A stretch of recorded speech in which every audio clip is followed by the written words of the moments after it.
move right over to Soma. Okay. uh, so, uh,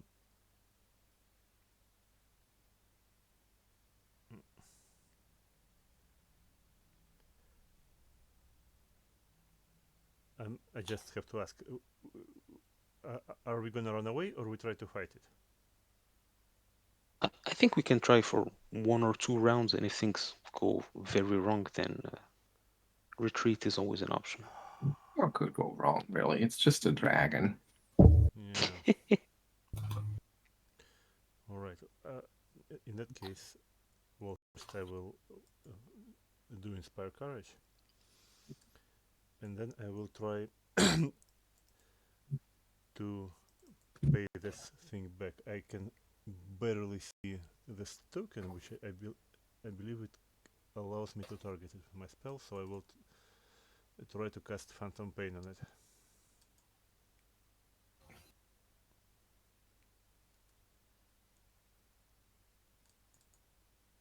Okay, there it is. And the save is a critical success. So it's unaffected. Oh gee, That's your turn? well, yeah. Yep. Wait, Everybody's been inspired. everyone Forget inspected. I to... think I should take the persistent acid damage now. I think that should happen automatically when I now move to the next one. There we go. But you should have the option to roll Yes, to but yeah. there's the button. Roll recovery check. Damage and roll recovery check. No. And you fail. All right, so it keeps on burning. Ottardo. Um, is there an option to aid on your turn or to improve the chance of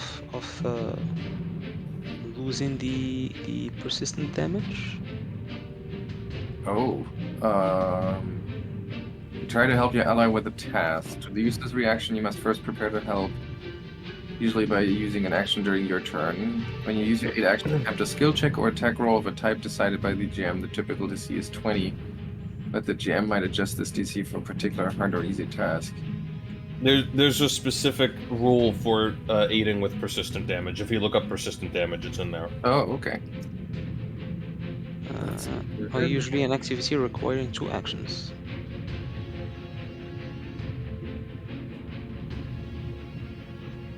Oh, and allows you to attempt an extra flat check immediately. Okay, it's not like you get a bonus to the check or something. Okay. Yeah, it's a new check.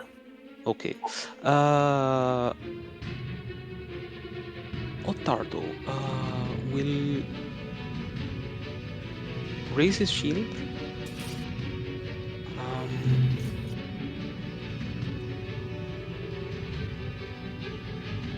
He will move next to Birke.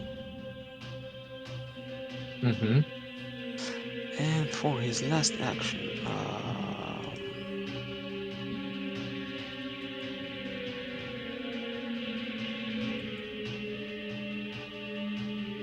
what is he going to do? I think he is going to use Lay on Hands on himself. And that's it. Okay. Then it's Birke's turn. Oh, wait. First, you get to try to recover from the persistent damage. Yep. Let me first add this. And then I take that. And now I roll. And you succeed, so you can remove both the caustic mucus effect and the persistent damage was cleared already. But the caustic mucus disappears at the same time as you shake off the last of the chunky mucus. Birke.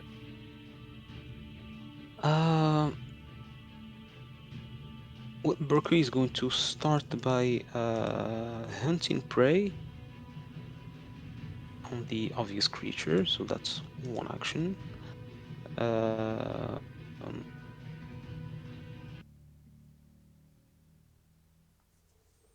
And as part, I'm trying to rule through the actions.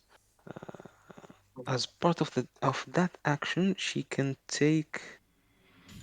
make a recall knowledge Yep. on this creature, which would be which That skill? is Arcana. Arcana, and I believe she has a bonus because she is an outwit ranger. You double check that. Uh, yes, she does get a +2 circumstance bonus. Okay, and playing GM. Okay. Well, she recognizes the thing as a dragon-like creature, and she might even think that it is a proper dragon. But unfortunately, she isn't able to identify it more specifically. And you've already seen that it does have a breath weapon, so there's not much to learn from the fact that it might be a dragon. Okay. With the 2 remaining actions,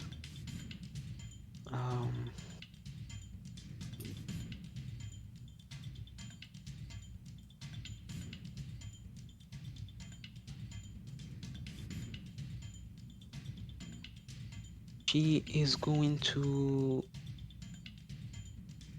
ready an action to strike the creature if it comes within reach. Okay. That's the 2 actions, yep. Look, oh, there's the recovery check. Let's make sure I have the proper token selected. Okay, and then ooh, Nice. And the caustic mucus is also washed off. Maybe she splashes up some of the water from the flooded cavern and washes off what's left of it, and then it's Lucca's turn.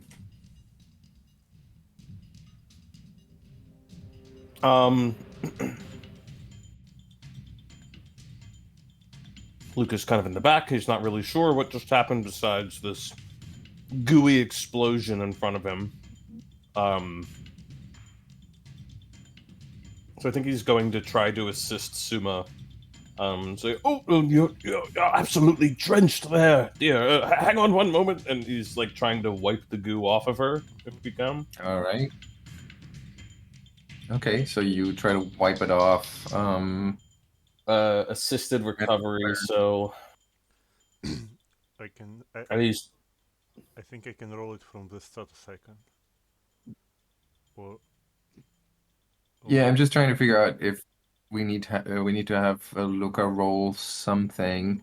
Why don't you? Because if you wipe it off, you have to to stomach the burning sensation on your bones as you try to wipe it off, even through the skin, the cloth of your cloak or whatever. So why don't you give me a fortitude save, and we'll see how that plays.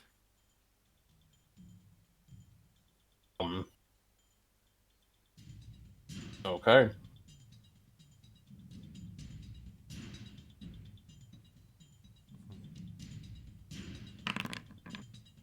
All right. What? Oh, no, never mind. Nothing. I will consider that a success. So you wipe off a good amount of the caustic mucus, which should make it easier for Soma to make her check when the time comes, right? Well, I think she gets another flat check And right now, basically. you're right. You attempt an extra flat check immediately. Okay, so just roll a d20. Oh, okay. Well, that didn't make it. It's wrong. No, wait, no, that's right. It's okay, never mind. It was right. Yep. Okay. Lucca, that was two actions. One is left. Yeah.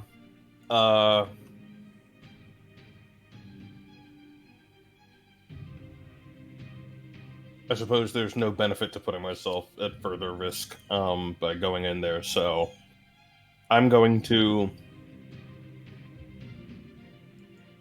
back up a little bit, just to make a little space, and potentially get out of the way of any further breath attacks. Okay. The drake, with the mucus still dripping from its fangs, flaps its wings and comes flying in, moving into reach of Birke in this square, so Birke can take her Yeah. readied action. Oh, I forgot to target. That's a miss.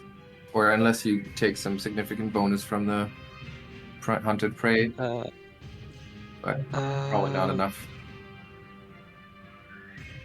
Hunted prey, hunted prey. No, I don't think there's any bonus to attack. Okay. So for the ready action, does that move you in initiative? No, that's just a reaction. Okay. So then it moves even further and over here. And now in a frenzy of attacks, it makes one. It tries to bite Birke and then strikes out with its tail 2 times. And we'll see which attacks she makes. So first she tries to bite Birke. And that's a hit for 12. Wait, Whoop, yep. wait, just 1 second. All right. So Ottardo is going to intervene here. Hmm. He will grant Birke resistance 4 against the damage. So she will only take 8 points of damage. So Birke does look pretty bad, and as part of his reaction, he will take a strike against the Drake. Okay.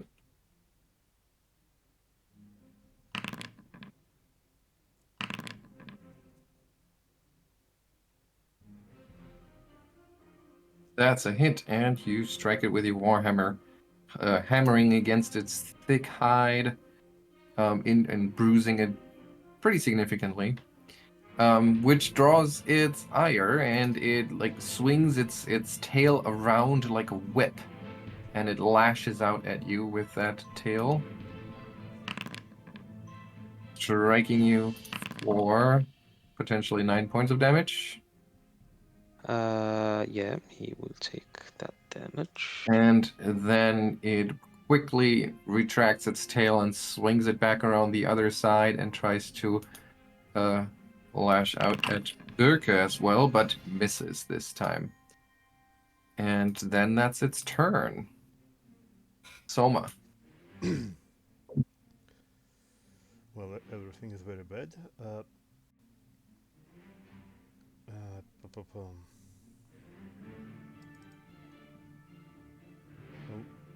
at first we'll have to continue Inspire Courage, then we'll use one of the focus spells to make it lingering in position, which require me to make performance check. I believe that should pass. All right. For 3 rounds now. And I still will survive 1 tick of persistent damage, so I think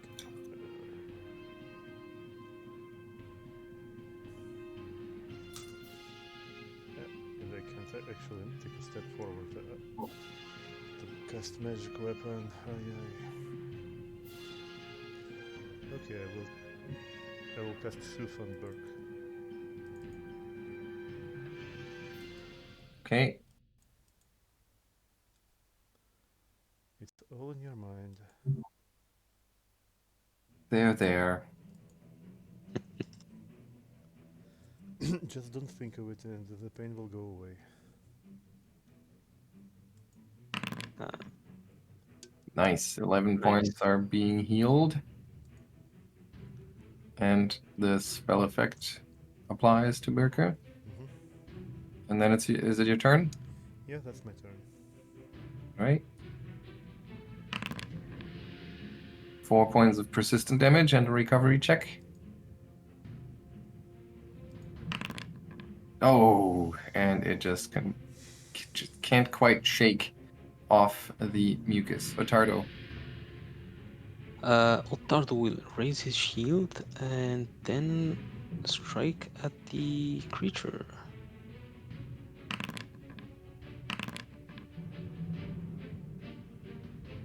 All right, and he continues to hammer against the scaly, leathery skin, causing more hopeful pain. He will attempt to do so again and miss. And misses. All right, that's his turn. Lucca. Birke.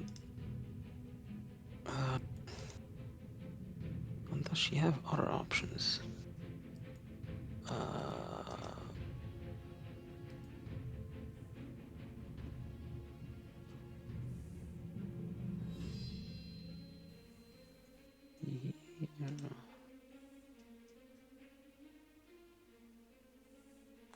Okay, she is going to attempt to stab the creature. All right, and she strikes out with her glaive, and as she does so, right in that moment, the drake uses the opportunity to lash out with its tail once again.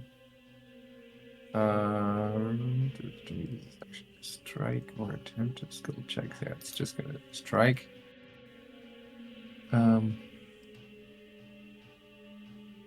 So as its reaction, it's going to target Birke with a tail slash. Ooh, but misses. Lucky her. So she also doesn't take the penalty on attack from trying to dodge it. So it's still a hit, 25 and 10 points of damage. Great. So the Drake looks badly injured at this point and very angry. Birke is emboldened by this, so she is going to try to stab the creature again. Oh, she and misses. Miss. Her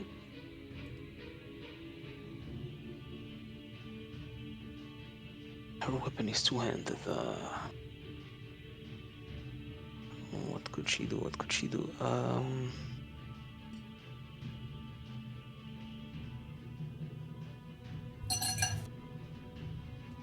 Third action.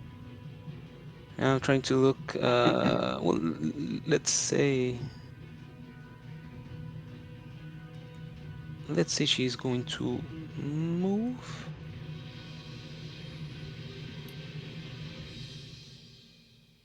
Over to here.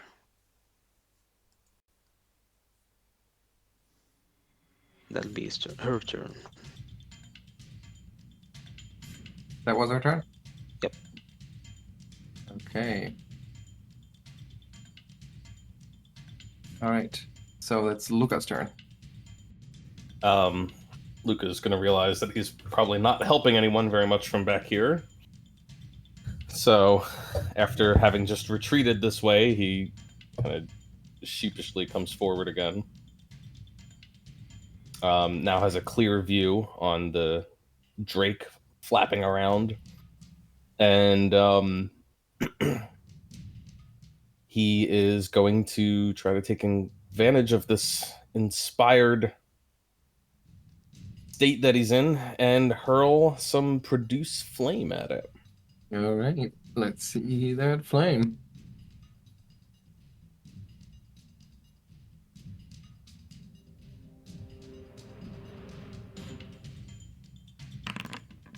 And misses. What did I roll? An 8. Seems a little early to use a hero point, but the situation doesn't look great. So you're gonna use it? Yeah. All right. So let's see that reroll. You keep the new result, right? When you... Yes. Not that it matters that much in this case, but it's even worse. Wonderful. All right. Okay, says, so that was... Yep. Don't worry, Souma. I shall render aid momentarily. And that's his turn. All right. So the Drake moves over, is here. I just realized something. Ottardo doesn't have an attack of opportunity, does he? He doesn't have attack of opportunity, but he does have a reaction when Right. he defends uh, allies, where he can take an action against the attacking creature. Right. But I just realized that specifically attack of opportunity gets triggered by a move action, and as I said, Anthony, before you got here, a flying creature has to take a fly action every turn, if it's Yes. airborne, or otherwise it would fall. And a fly action has the move trait. So Ooh. you can hover, but you have to spend an action on hovering, which is a move action, which would trigger an attack of opportunity. So that's really interesting Oh. for fighters fighting a dragon, for example. Hmm. All right, so Unfortunately, it does take.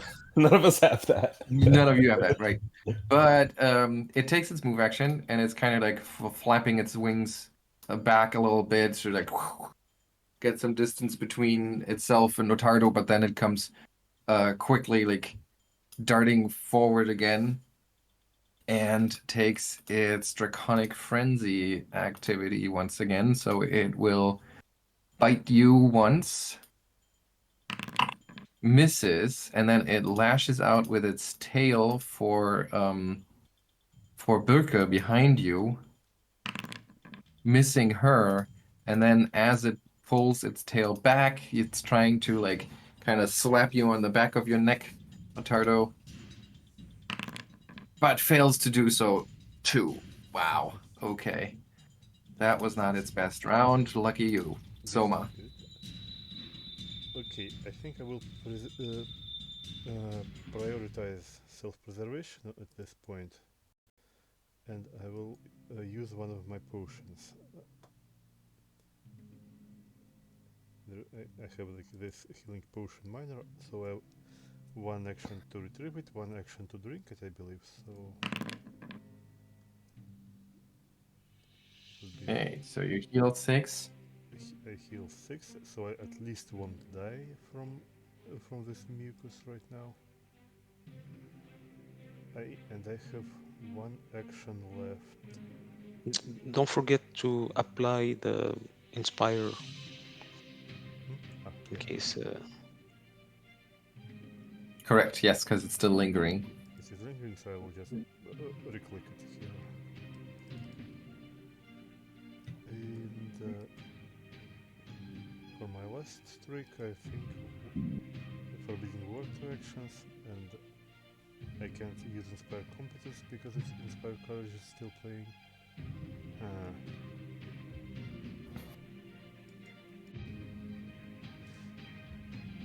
So, Yeah, I think I will have to hide behind Lucca. all right. And don't forget to give yourself Inspire Courage too. Yeah. All right.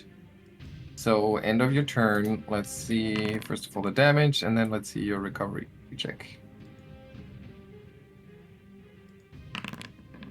Oh, man. It's just.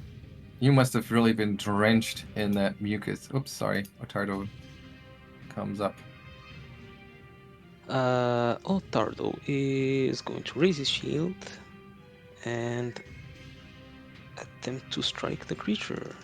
And as you attempt to do so, the drake lashes out with its tail, but missing. Wow. Man. He is going to attempt that again. No! Critically missing.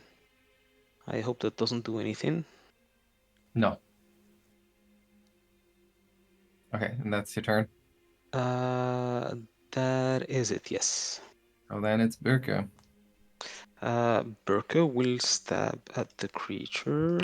And having used its Wow. reaction, it cannot lash out. Maybe it's Uh, time for Birke's 0 point. Yeah, it's a 4 on the die. You got a good chance of rolling better.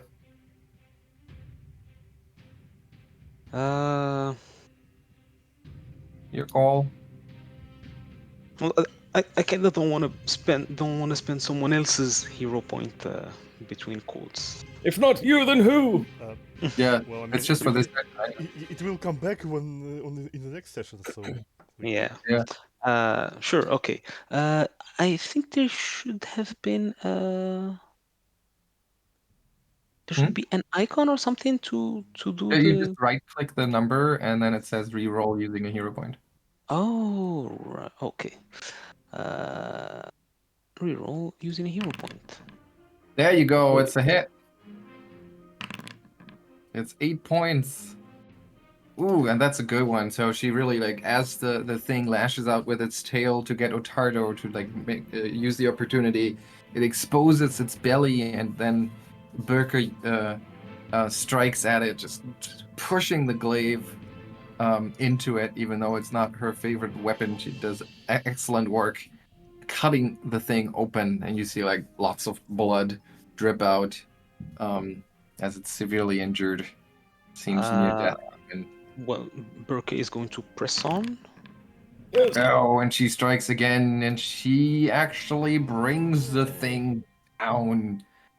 This time, the glaive kind of like goes all the way through, and as she pushes it back, the thing like the drake arches its back, and ultimately like just goes splashing into the water below. Excellent, excellent job. We just have to keep initiative going because of the persistent damage for Souma. Yeah. So I think that was Birke's turn. So, Lucca, you see the drake go down. Lucca sighs in relief, or at least sort of rattles out some air in relief, and then turns to Souma, and he is going to try and do his best to clean her of this gunk again. Do I need to make another check, or just is spending 2 actions enough? I'll let you spend 3 actions on it to just not have to make this check. Okay. I'll spend all 3 actions trying to wipe her off. All right, so that's really No, thoroughly. don't bother. Just leave me. Don't be absurd. Souma, show us a recovery roll for. God. Help me get the shit off of her, he says to the others. God damn it. Okay, so my regular turn. Just bury me where I can see the sunset. Okay, Lucas slaps her with one bony hand. That's not going to happen! Wait, I mean, no, we will bury you by the sunset if you die, but you're not going to die. I will cast Sooth on myself. Otherwise, I will fucking die. Just. Oh, mucus. Take my mind off this. Nice. 11 are healed. And then you end your round. Yeah. Okay. Well, at least. Wow. Amazing. You need Ottardo. a hero point on these too, I think. It's a D20 I guess, yeah, roll. sure, you could. I mean, it's a d20. It is 10, but like. I mean, DC is 15, so it's actually not that easy without any. Yeah. Attribute bonuses. That is true. We're all going to help you. Don't worry. You'll pull through. Ottardo. I'm trying to look.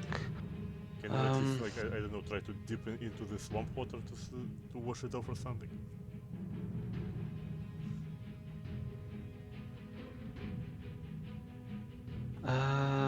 Let me check something. Maybe the medicine skill can help with that.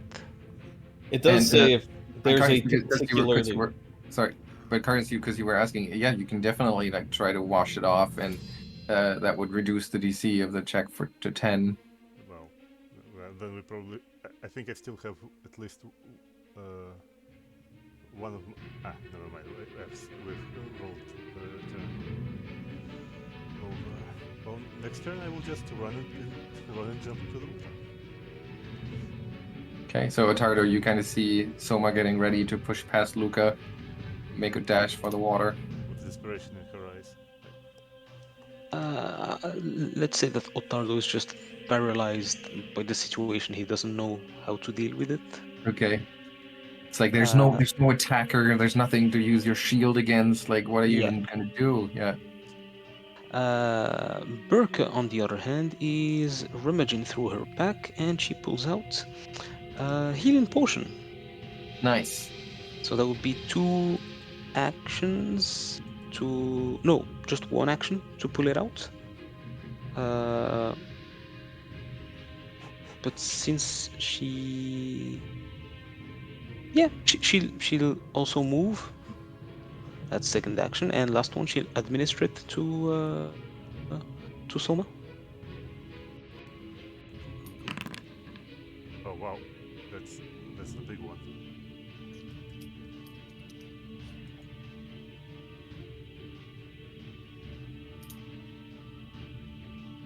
Okay. That was good.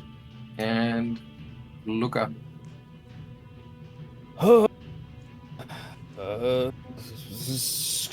Scraping away.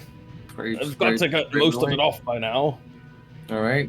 Spend an action. Spend a round on it. And Soma, roll your recovery check from Lucca's health. There you go. That's how you do that. Well, that was easy.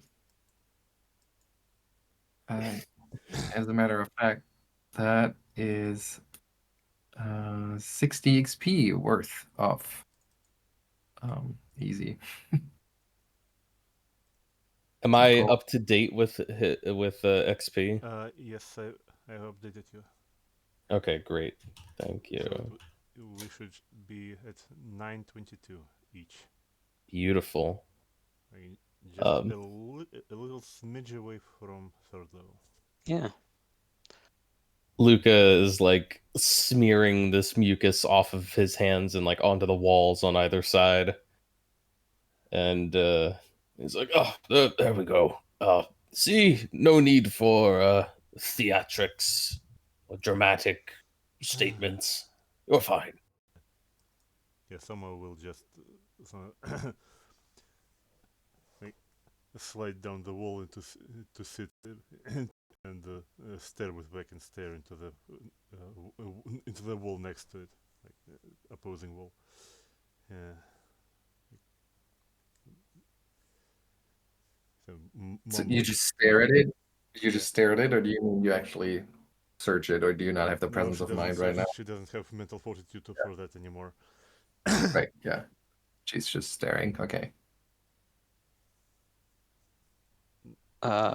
Maybe we should go rest up in one of these rooms. Perhaps. You all seem to have been worse for the wear. But you said there was something about a word that went over here, disappeared through a wall. It did, yeah. Soma will just You gesture actually saw it. Yeah.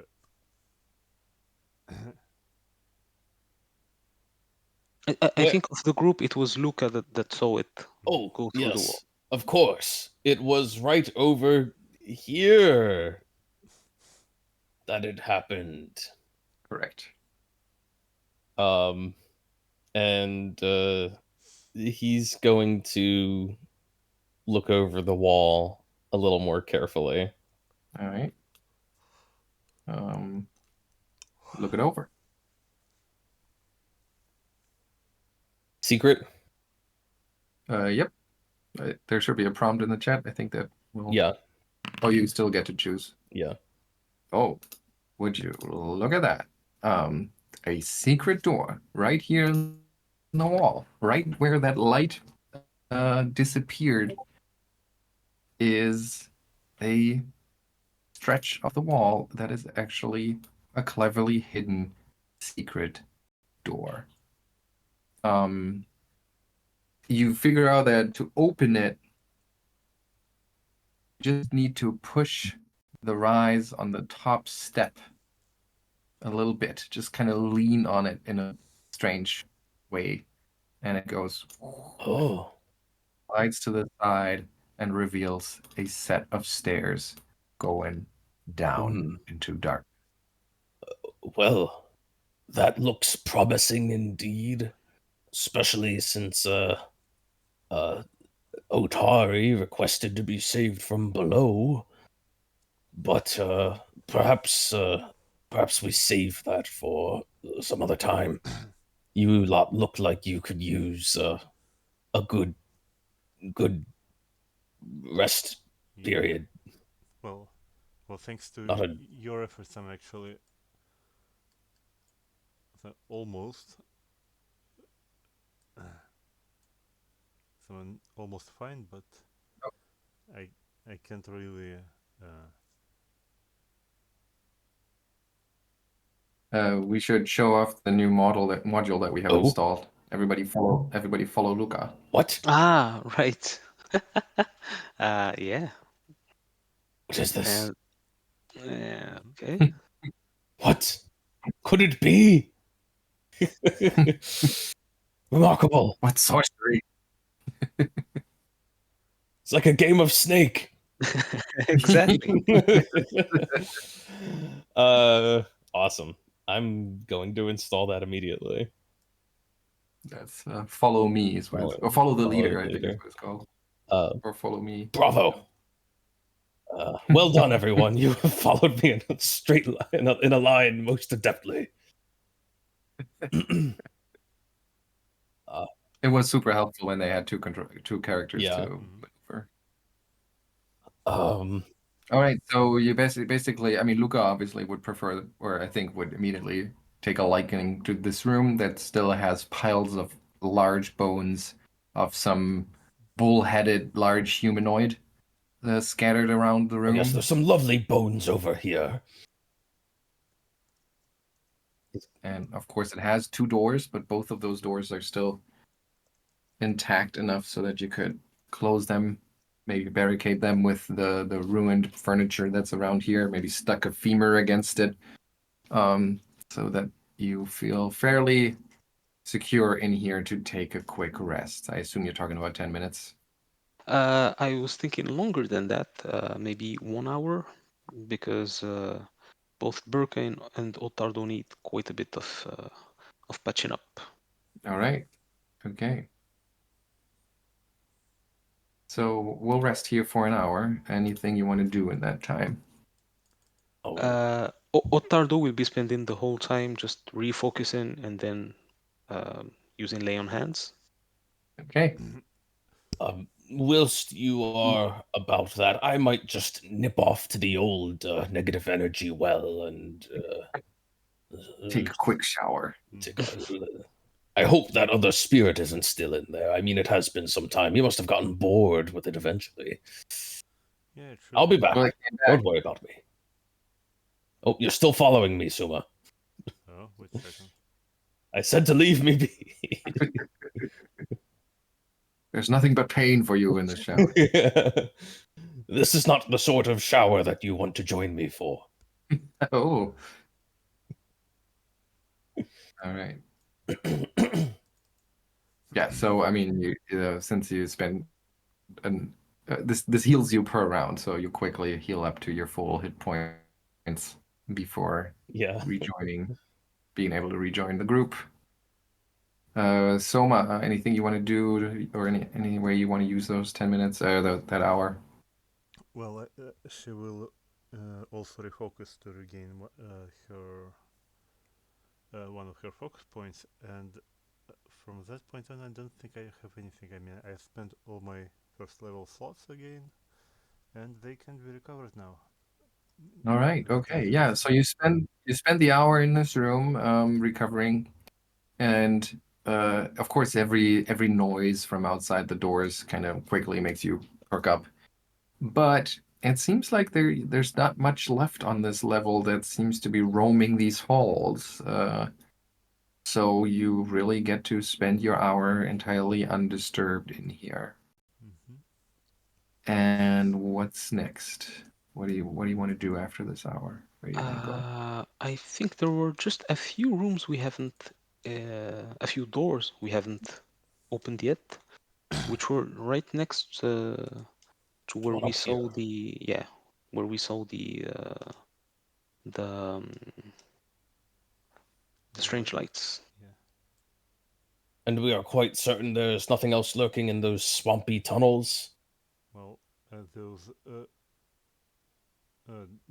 dragons are famous for having looting a lot of treasure. Maybe these small ones also have something. All right, just hold on for a second before you move on. Let's just go over your exploration activities one more time for this session. Ottardo will be defend, and Okay. Birke will be scout. Yeah, and Okay. I will be searching then. And magic. Okay. All right. Then let's keep going.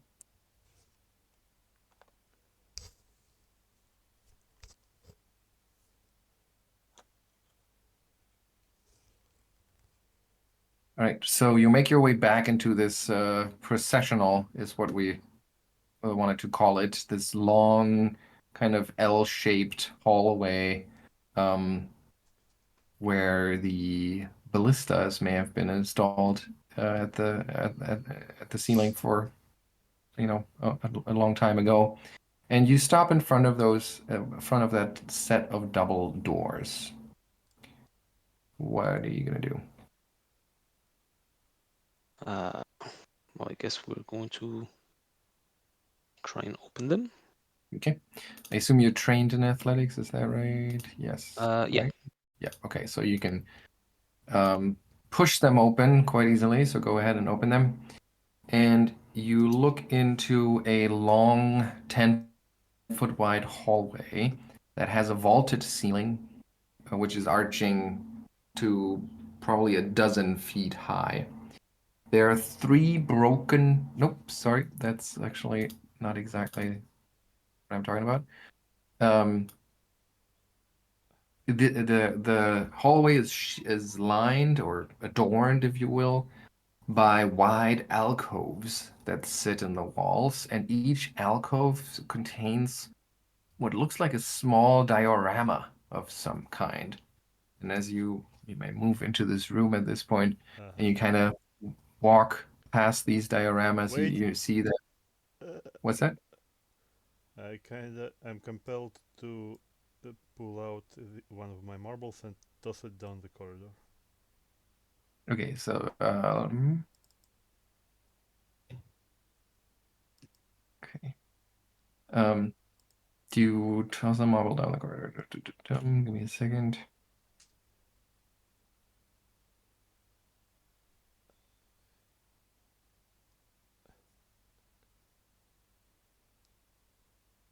Um,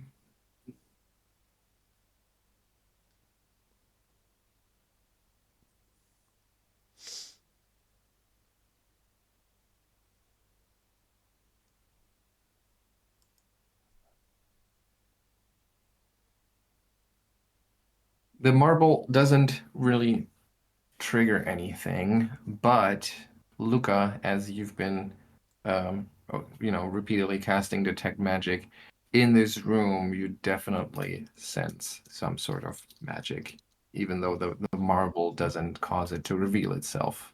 Oh, Yeah. hold a moment, friends. There is magic afoot. Yeah, and Soma will also grab Sir Ottardo by the shoulder, saying Sir Ottardo, I'm really done with this place. Let's just proceed proceed as if every foot in this corridor tries to kill us. Okay? Okay. Hold. Let us see where is the magic coming from. Lucca is going to switch to well, he's going to rummage around a little bit. It takes a little figuring, but he's gonna try to figure out at what point in his proximity to the room does he begin to detect the magic. All right. So it goes out in a 30-foot radius, basically, and he's trying to figure out when does the magic get within the radius. So you already have it. Right, here he already has it, but if he backs off a little bit, like, when does he stop detecting it? So you would think that it must be like at this height into the room. That juncture, okay. Then he will get a little closer again, and he is going to switch to casting Read Aura and try to look for some sort of object in the room that might be giving off the magic. All right. You try to read the aura of whatever is causing that magical aura, and your eyes are drawn, and your enhanced gaze is drawn to those dioramas in the alcoves right in front of you. They depict so let me just count real quick. One, two, three, four, five. Yes, okay. So the two ones in front of you, the one on the left depicts a city facing a massive fire. And now that you like take a closer look at it, the magic is also quite apparent because within that little model of the city, there are actually little fire effects, magical flames that lick the buildings and that kind of enhance the view the presentation that way. And then to your right, you see that the same city, apparently, the same miniature city, is um, in the hold of a thunderous earthquake. And you see like ripple effects magically enhanced that go through the city, and you see like cracks forming, only to then kind of close again, and everything resets, and the earthquake starts anew. A silent catastrophe falling over this little city here. And then, Okay. yeah, so that's what you behold. Does he? What school of magic is he detecting off of these? Does that involve a check or? No, Read Aura just gives him the school. Oh, there it is. You focus on the target object, opening it when you're casting. You know whether the item's magic or in school. Okay.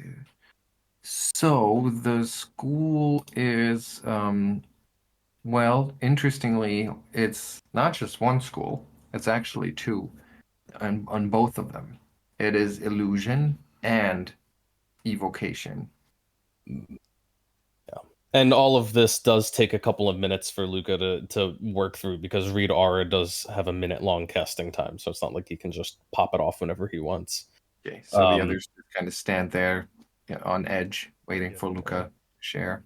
So he kind of breaks from his reprieve and he says, "These dioramas have an aura of both illusion and evocation upon them, and considering one is covered in flames and the other in earthquake, I have no doubt that they would bring danger onto one who approached too close. However, I am curious about the city depicted. It's hard for me to tell from back here what exactly it is supposed to be."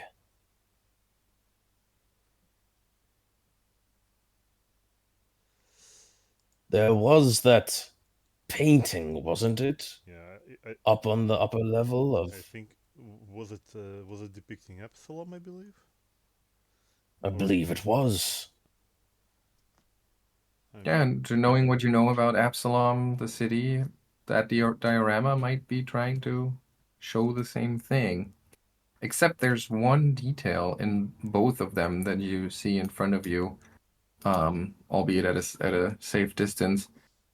Um, in both of them, there's a tiny structure that's kind of placed in a way that makes it look as if it was miles away from the actual scene.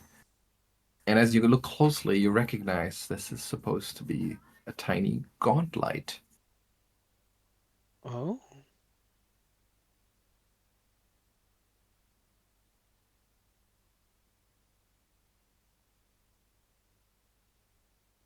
Mhm. Now that is odd. If this truly is the city of Absalom, then why bother to depict this place many miles distant? Well, if anything we've learned so far is that Belcora really had something fierce for Absalom. So maybe it was some sort of wishful thinking on her part.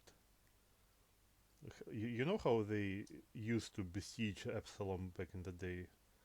Like they would come and start building towers around it, trying to, you know, so to breach it, and then the siege always would failing, but the towers will remain. Oh, it's probably the same thing. Are you suggesting, Suma, that the Gauntlight is in fact some sort of siege weapon?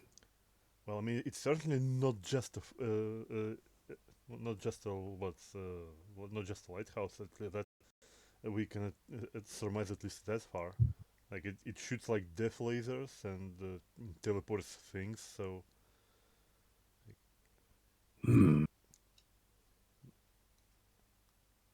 at least it can be used as indeed. such. Maybe I'm not sure if it can reach Absalom from here, but if something similar could be built like somewhere closer, it would be definitely a very powerful weapon. Well, the Gauntlight in the diorama certainly seems to imply that its creator thought this place could be a danger to Absalom. Oh.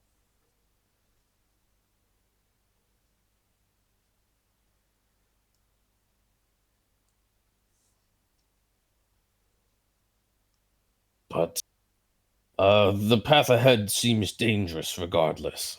I do not know how we wish to proceed, for I do not see or detect any obvious trigger of the magic stored in these works of art. Well, I could try to shoot them and see if it triggers.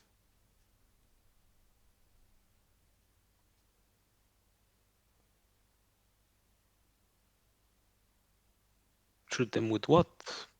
Well, I mean, I have options. I have arrows. I have marbles. I have well junk around here telekinetically. Uh, Birke is going to step to the side and tell you to go on. I mean, Is there no one in the group that has an actual skill that could help with deactivating yeah, potential traps? well, I mean, What? I have thievery, but not magical thievery. Does that matter? There's no magical thievery as far as I know. I mean, uh, I don't recall like if there's rules for magical traps in second edition. Well, maybe that would be something we should find out because that won't be our last potential trap, I would say. Uh, Disarm a trap. trap or another complex device. Yeah. Often a device requires numerous successes. Thieves' tools are helpful and sometimes even required to disable a device, as determined by GM. Sometimes a device requires a higher proficiency rank in thievery, but it doesn't say anything about non-magical or anything like Well, that. in either way, for now, Soma will like also back away from the corridor itself and pick one of her marbles and try to telekinetically shoot it at this diorama. All right, so you shoot the marble at the diorama and you kind of add to the carnage that the illusory earthquake is wrecking onto the city, but you don't trigger anything or Okay. nothing happens. Well, at least we resolved something for now.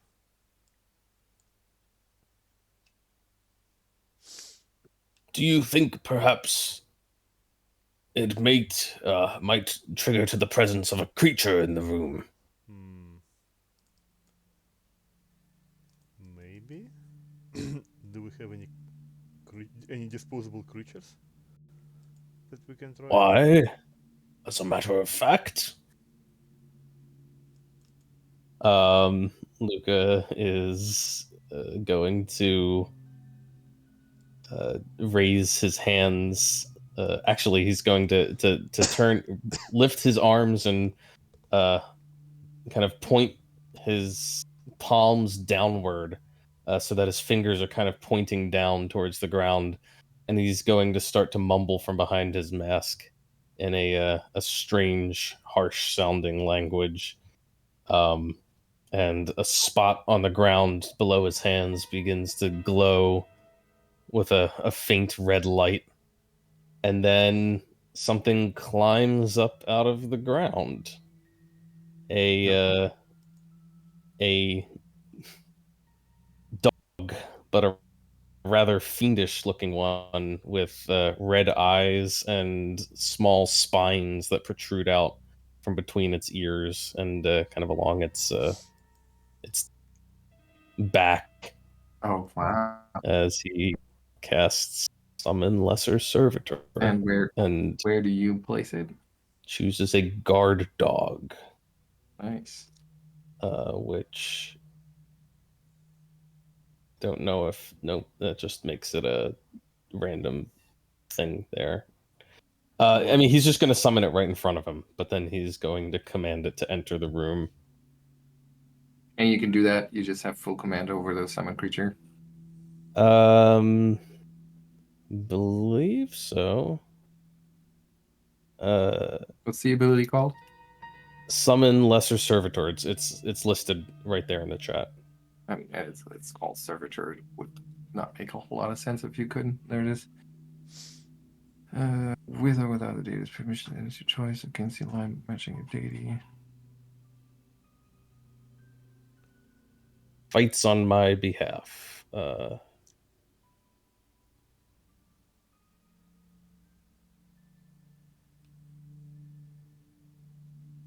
right. Well, we don't have to figure this out right now because you could as well just summon it over here, I assume.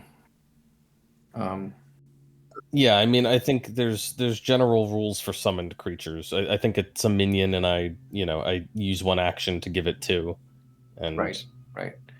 All right. Send it into the room. Okay. All right, and the minions only have two actions or something like that. Okay, so you send it into the room like so, and as it moves close here to the diorama, it starts like sniffing the display, and as it does so, from those of you who have a line of view, or was it line of sight to the tiny gauntlet in that display, you see that it's all starting to light up. It only takes a couple of seconds, a few brief moments as it gathers energy. At first, you think it's kind of part of the display, but then a beam shoots out from it and targets the guard dog, who lucks out and manages to avoid, maybe because he's like has his head down or something, is a lower height than that trap was expecting, and he avoids the beam. Lucca calls out, "Run, Mephistopheles!" So Mephistopheles just like gets freaked out and gallops onward in the same direction. And as it gets over here, what do we have? We have dum dum dum. Okay, you don't really have a clear line of sight, but you see another beam shooting out from an alcove that's somewhere over here, critically hitting the poor guard dog and causing it to just fall to the floor from what looks like a pretty brutal bludgeoning wound. Just passes out. Boom. Down for the count. Yeah, Lucas stops sustaining the spell, and I assume it disappears. Well, And Lucas says, "Well, now we know." Yep. I mean, at least it's now in a better place, in hell. Oh, I highly doubt that. Oh, okay. So by trap logic, if I step right here and now, someone will like I forgot the word. Was clench her eyes shut and step forward. And nothing happens. She opens one of her eyes. Okay, so I think we're good for now. Has the magic energy been expended? Hopefully. Perhaps. Swiftly Oh. then. Okay. So you still see that like fire effect that is playing on that little miniature scale city. And as you keep moving down the left side of the hallway and you catch sight of the next diorama, you see that it is also depicting the same city, and this time it is suffering from a giant tsunami that just kind of keeps on smashing onto the city's shores, crumbling the buildings in its wake. And that effect is still there. Yeah. Wait, I think there is another one up there. Yes, and across from you, if you already can see that far, yes, you can. You see the city once again, and it is getting smashed to pieces by an enormous tentacled monster. Just kind of silently smashes through the streets of that miniature city. Belcora was a woman of culture as well. Not delay, Souma. Well, I can't light the We way. mustn't tarry. Yeah, Birke has the light, so she should light the way. Although I'm not going to come close to that diorama. Ah, shit, All another right, one. and then finally on the right-hand side, you see one last one where the like hordes of undead are shuffling through the streets of the miniature city, tearing the city apart. And anyone who's trained can try a religion check. Well, Be happy to do so if I can get over to a point where I can see it. Yeah. yeah, I don't actually have Just religion. Religion. Yeah, Soma, you just kind of like you barely have one eye open as you just expect terrible things to happen Yeah. any second. Lucca, however, you notice that it looks like the undead are rising from Absalom's graves as the Gauntlight's beam shines upon them. That sounds familiar. Mm-hmm. Yeah. Does.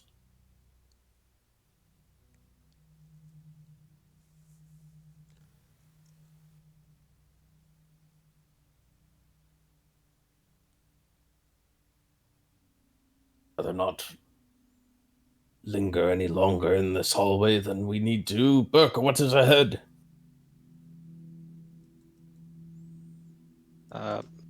Birke will give the door a try. Okay, yeah, I mean, like all the other doors, also this one is soaked in moisture and swollen shut, but also Birka is trained in athletics, I would assume, so it's easy enough for her to push open the door. So go ahead and do that. And as you push the door open, there's quite a lot to take in. It's a room that's fairly large compared to the rooms that you've seen so far. The ceiling here is fairly low, and it has a cross-shaped table at its center. There's a total of 10 chairs standing around the table. But what strikes you the most is that the walls, the floors, and the ceilings of the chamber are completely covered with thick layers of webbing. And on top of the table, there's a creature that is just kind of squatting there. And it seems to be looking at something that is entirely caked in webs. And it seems to be quite enjoying itself. And let me show you what it looks like if you can't already tell by the token. And it just kind of chitters as the door opens.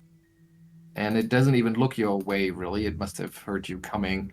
And it just continues to play with whatever it is that's in front of it until finally it turns around and rises up to its full height, which is quite tall, even though still technically medium. And it seems to greet you in a language that I think none of you speak. Languages. There's that. There's yours. Ottardo. No. No, none of you understand a word that it's saying, and it's sort of with a chittering voice. And it sounds a little bit like what those midflits were speaking, but you don't understand a word of it. Let me double check if maybe it has another language. They listed. There it is. Okay, yeah. No, you just don't understand it. So it has, like I said, it rose to its full height, and now it has what you would assume is some kind of greeting, but you don't understand the words. What do you do?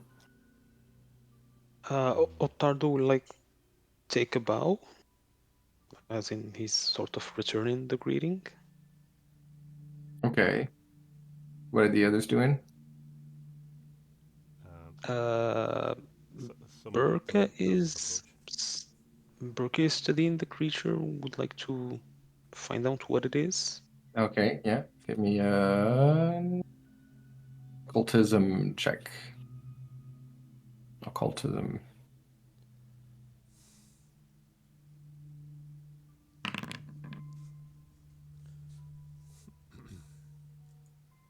She has no idea.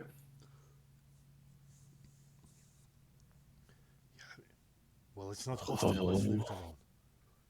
Okay, so what's Lucca doing? If I caught that right, then Soma is just kind of waiting to see what happens. Yeah, I think Lucca might also try to identify it, although I think he has a very low chance. But he is Okay. curious what it is. All right, let's see.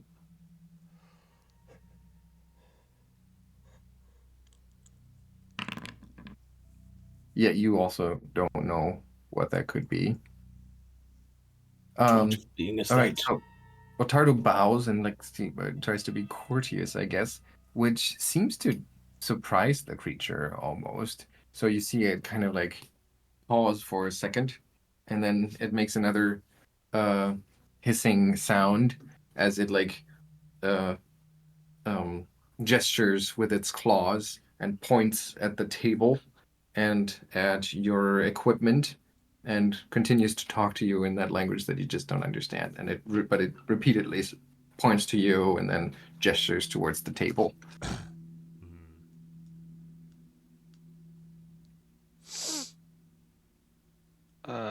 Ottardo is going to take just one step forward and say, "Do you speak common?"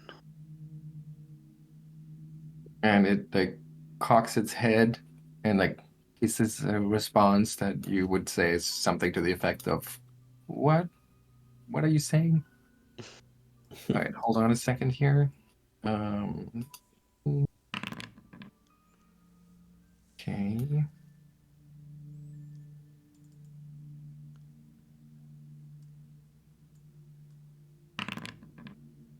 Okay, Ottardo, as you move into the room, you notice in the webbing down here, there's a pretty big spider that is like trying to sneakily move towards you. And it's definitely of the size that you would be worried about it. It's like the size of a dog. Oh, And how about maybe, since you've noticed that, we move into initiative. Okay, so I'll put this in here, this, and then you can roll your initiatives. And of course, it doesn't mean you have to attack. I just want some way to track the passage of time.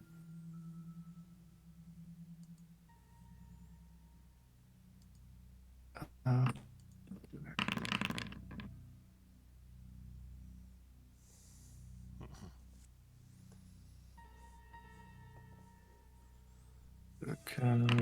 and all right. So Ottardo was the last one to move. So I will say you still have 2 actions left. As you notice the spider, you still have 2 actions left to respond to that. Um. So does he get the feeling that the spider is trying to get the jump on him? Yeah, yeah. I mean, it's trying to sneak up on you. I don't know if you're not enough of a nature person, I would say, to really tell, but I think you just instinctively would feel threatened by that. Okay. In that case, he will raise his shield. Okay, so I'll say that comes across as a somewhat not, I mean, weird to call it an offensive action, but it is basically showing that you're not, you're bracing for combat. So the creature in the center of the room just kind of hisses in anger and frustration, and then it is a third action, I guess, for you if you want to take it. Nothing. Okay. All right. So that was a good idea to do that because the next thing that happens is that from the other side of the room, from over here, another spider jumps out at you and just kind of tries to get the drop on you. So let's see. Bum, bum, bum, bum. Okay, so it targets you, and then I'll say it crawls out from under here, and becomes visible in the process, and then shoots some web at you. And it misses. Wait, So that was there an audio effect for shooting web? there what? Was there a sound effect for shooting web? Was there? Or I don't know. Uh, I can try again. I'll try again. no, no. I don't think so.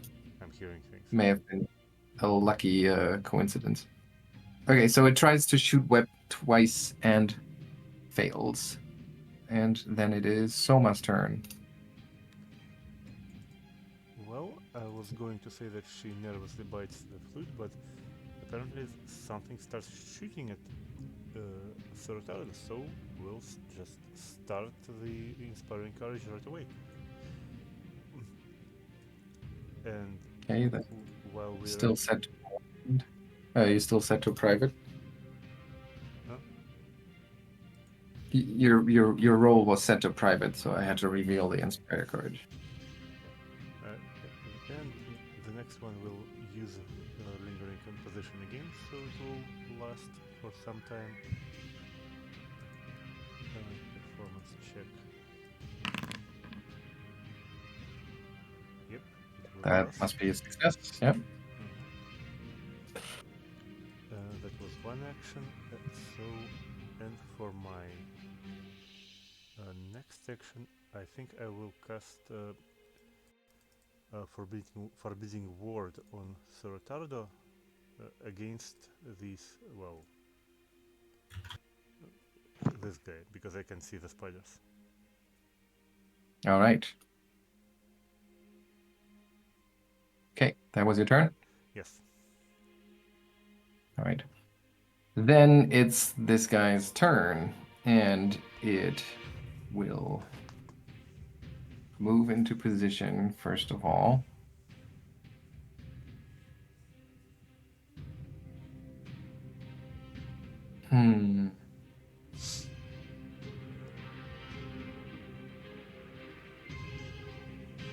Yeah, and it moves into the back of the room here, and then it targets Ottardo and shoots forth some webbing from, I don't dare to ask where, and goes whoosh. From its forearms.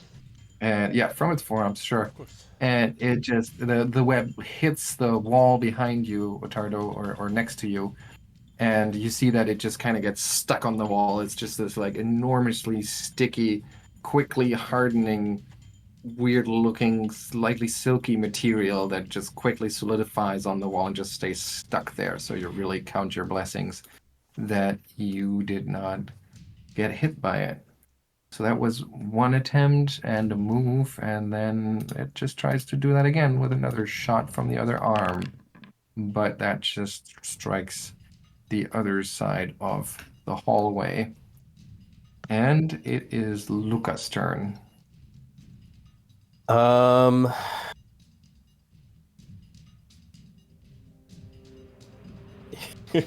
Lucca is going to step up a little bit to get a better view of the situation, and also to get into the aura just in case. Um, he's going to say, "Well, you may not speak common, but perhaps you speak the language of fire." And he's going to produce flame on this thing. And Very colonial. where's my spell? You produce flame, you hurl it, and you hit it. Roll for damage. Right. Ooh, 8 points. look at that. And it does burn the creature, and it howls in pain, like a very ear-splitting hissing sound as it gets hurt by the fire. That's it. That's it. Your turn. Birke. Birke, I'd guess it's the spider here would have some sort of cover. Around the corner, yes. Although I'm not So- sure how that works with reach weapons in 2E, because in 1E you would be able to just kind of shove it around the corner, which would deny cover, because you use ranged attacks rules for cover. I don't know how that works in 2E. I don't know if it's spelled out anywhere. Yeah, let's just assume it has cover. Okay.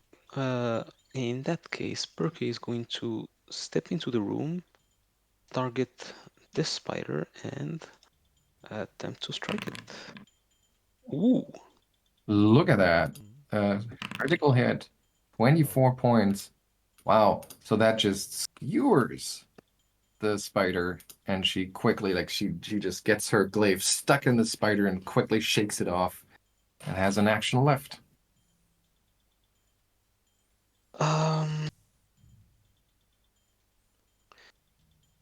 For her next action, Birke, what will she do? I think she will designate the big person as her prey. All right, that's second action. Yeah. No, that's third action. That's the third one, yeah. Okay. So then it's that other spider, the spider that started it all, Ottardo, that you noticed. Its turn comes up, and it does what it does. It hunts you, or it's trying to hunt you by shooting some webbing at you, kind of showering you in thin little silky strings of webbing. All right, so this is couple of things. So the first thing that I need you to do is a fortitude save. Okay. Oh wait, no, I'm not looking at the proper character. Okay. Yep. Okay, so that's good.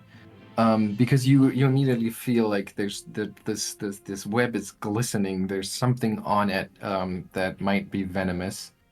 And even though you're not really affected by that, you are immobilized. And you're gonna have to escape by the. I'm gonna put that in the chat here so you have a reference. As you are stuck to the floor, that webbing just kind of explodes and just anchors you in place, essentially. Okay, that was its second action, was it? Yes. So then with its third action, it starts moving towards you in like slow movements with its spindly 8 legs. It just kind of goes towards you, and you see its fangs already starting to wiggle in anticipation. And then it is your turn. Ottardo will raise his shield, first action. Then he will take a swing at the spider Okay. and miss. Yeah.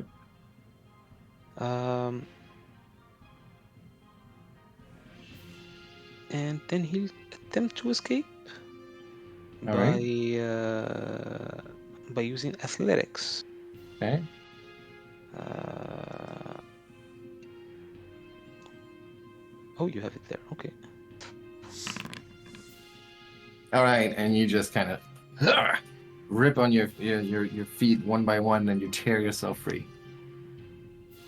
Oh, you can then stride up to 5 feet. Nice, because it's a critical success. Oh. Cool. Well, in that case, he is going to. I guess he will step here. Yeah. All right. Don't forget to remove the effect. Yeah. And third action, the shield, I assume. First was the shield, then strike, and Okay. last is. All right. Soma. Okay, Inspire Courage still lingers, so I can do something different. And for this, I think, well,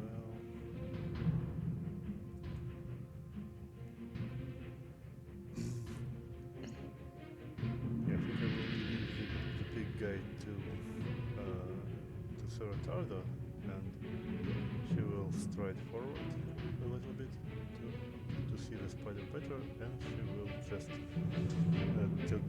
use her telekinetic projectile on it. Okay. So Don't forget to inspire yourself. okay, 1 second.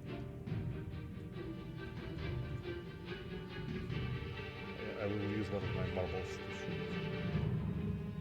Okay. The marble. You send the marble flying, and what's the attack roll? Never mind. Miss. All right. Then it's the spider guy's turn. And first thing he does is once again shoot some web at Ottardo. Shoot, misses. Then at Birke with the other arm, shoot. Hits. And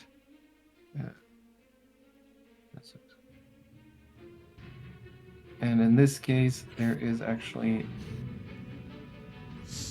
no save. Birke is simply immobilized right now. So here, there we go. Does it have any? No, it doesn't have any venom on it. Okay. So, and then with his third action, he just takes cover behind all of the thick webbing. Sorry. Behind all of the thick webbing in the room. So he just kind of tries to move into a spot where it's harder for him to be hit from a distance. Lucca. Lucca had been readying some fire for him, but as he sees him go for cover, maybe he will switch tactics a little bit.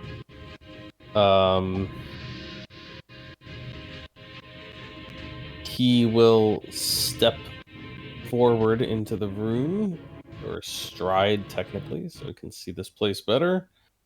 Let's see the spider right next to him, and he is going to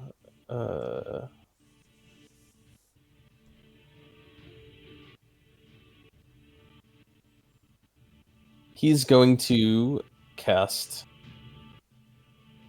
Chill Touch on the spider. Okay. That's a 42 for me, and it's a crit fail. All right, so he not only takes double the damage here, but he also becomes enfeebled 1 if he's still alive. It is not. It just basically withers away within a few moments and just shrivels up into a dry husk of a spider. And yeah, that's it for Lucca. That's pretty good. Birke. Birke is going to attempt to break free using athletics too. Yes. Give me a second. I can prompt you for that. Here we go. Okay. Yeah, it actually needs. I guess that's not necessary. It can also be in athletics. Here we go. Yeah. Nice. Cool. Well, uh, she will take the opportunity to move 5 feet over here. Hmm. Move that. And then she will stride. Let's see how far she can go.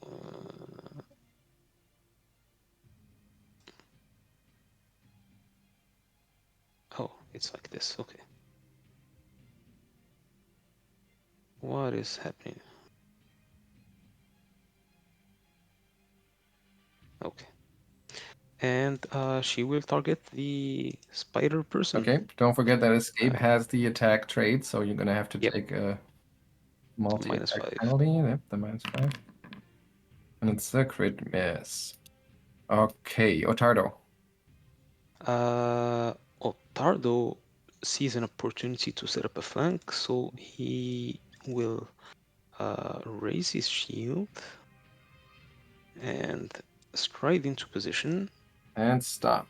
As you move through this square here, like I said, the room is covered in webbings, and there's nothing that strikes you as special about this particular square.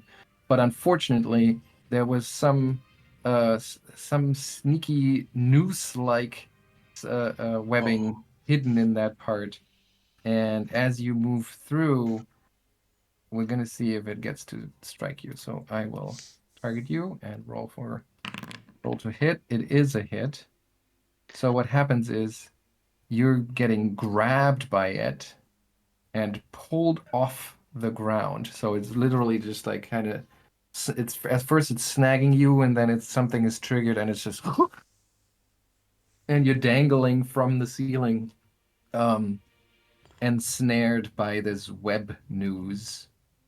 And then gonna take damage at the end of each of your turns when the target takes on the each its turn. Yes, okay. So you only spend one action to go through that, so you could try to escape. Yeah, if he can break through, yeah, he will attempt athletics on that. Nice. Okay, so you managed to wrestle yourself free from the noose and drop back to the ground. Um, but of course, that was an attack action. So no longer flat-footed, grabbed, immobilized. Now you're no longer any of that. Those things. Okay. Well, I think that's his turn. Yeah, shield, stride, and break free. Okay, Soma. Okay, it, Inspire Courage still lingers, and we have mostly forgotten. I will renew the forbidding word on Sir Ottardo.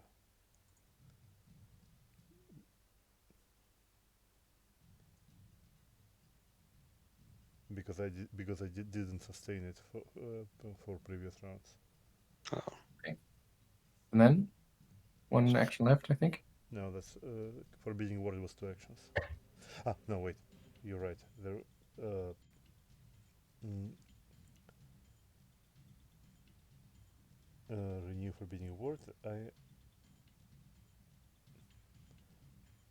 think she will. My actions. Well, she will draw her rapier. All right. Okay. So the spider thing is smart enough to not leave the opportunity of flanking open. So it steps over here and then it will target Ottardo and try to bite you. And it hits.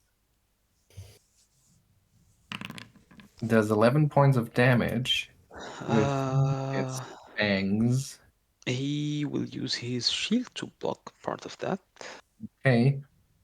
Um, So you try to bash it out of the way and definitely remove some momentum here, but it still manages to connect and sinks its fangs into your flesh, and then you see it like pump some icky venom into your body. Give me a fortitude save.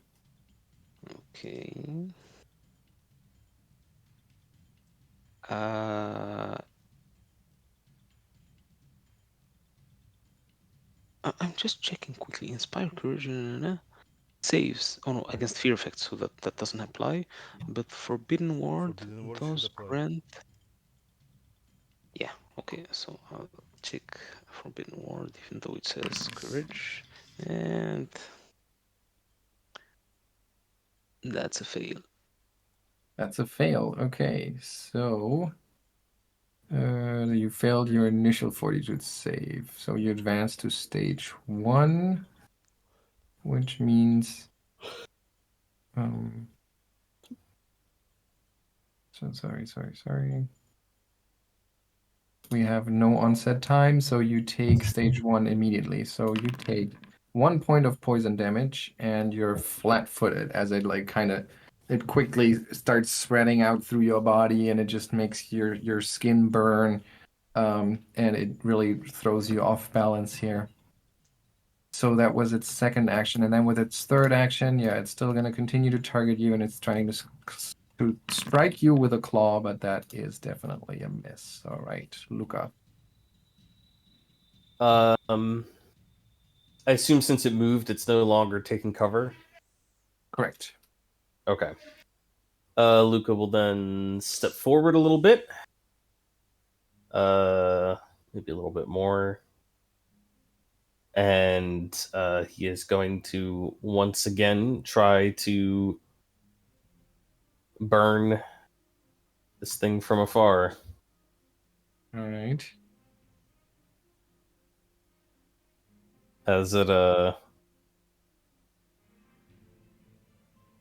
it bites Ottardo, he says, "Oh, allow me to rebut in my own tongue." And he is going to roll a 20.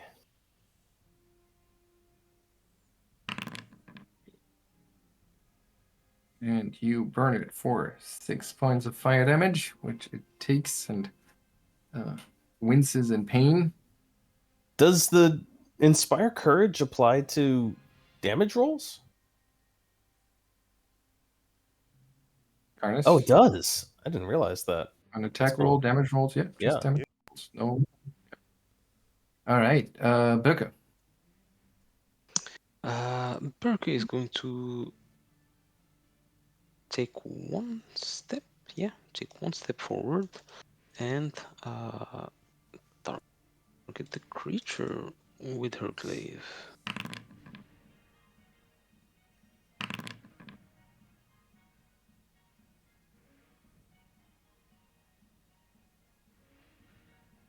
And then attempt to do that again. Okay. And miss. All right, so the first one was a hit, and the creature takes this damage, looking badly injured at this point, but of course still fighting for its life. Ottardo. Ottardo is going to raise his shield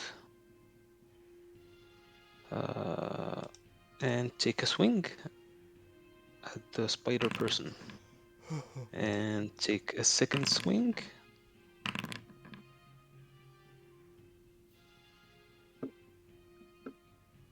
All right, so that's a hit for 10 points, bringing it near death. And I'm trying to figure out if you have to do the save now. I think that it's as a general rule. Let me see. An affliction has multiple stages. When you reach a given stage, you're subjected to the affected list. At the end of the listed interval, you must attempt a new saving throw. On a success, you reduce. On a crit, you reduce by 2. Blah, blah, blah. On a failure, it increases. The question is, does it move to your turn? Do you roll on your turn? And I think as a general rule, effects resolve on your turn, on your initiative. If I'm not mistaken. So I'm just going to say it does. So roll another, wait, I can prompt you for it. Roll this one. Okay. And I still benefit from the... Do I still benefit from Forbidden Ward? Is that just Yes, a one? yes. Yeah. Okay. So he will take that. Ooh. All right, you fail, which means you advance to the next stage, which causes another 3 points of fortitude damage. You remain flat-footed, and you're also slowed. as it causes your blood to thicken and make every movement harder. Soma. Well, at this point, I believe the Inspire Courage will no longer automatically renew, so I will play on my flute to engage it again. And, well, this thing is near death, so I think I will try to make it full death and use another projectile from the junk and clutter of this room All right. to You smash hurl it. some of the the rotting wood near the table its way, penetrating all of the webbing in the room and striking it for 10 points of damage. Wow, that's a really good hit right into its head, crushing large parts of its skull that is surprisingly squishy, and it hits the floor, kind of getting caught in its own webbings on its way down, and it just hangs there, dead. Oh well. Okay, we're gonna keep the initiative going because of the poison in Ottardo's veins. I believe that was Soma. No, Soma should still have an action, I think. Okay. I.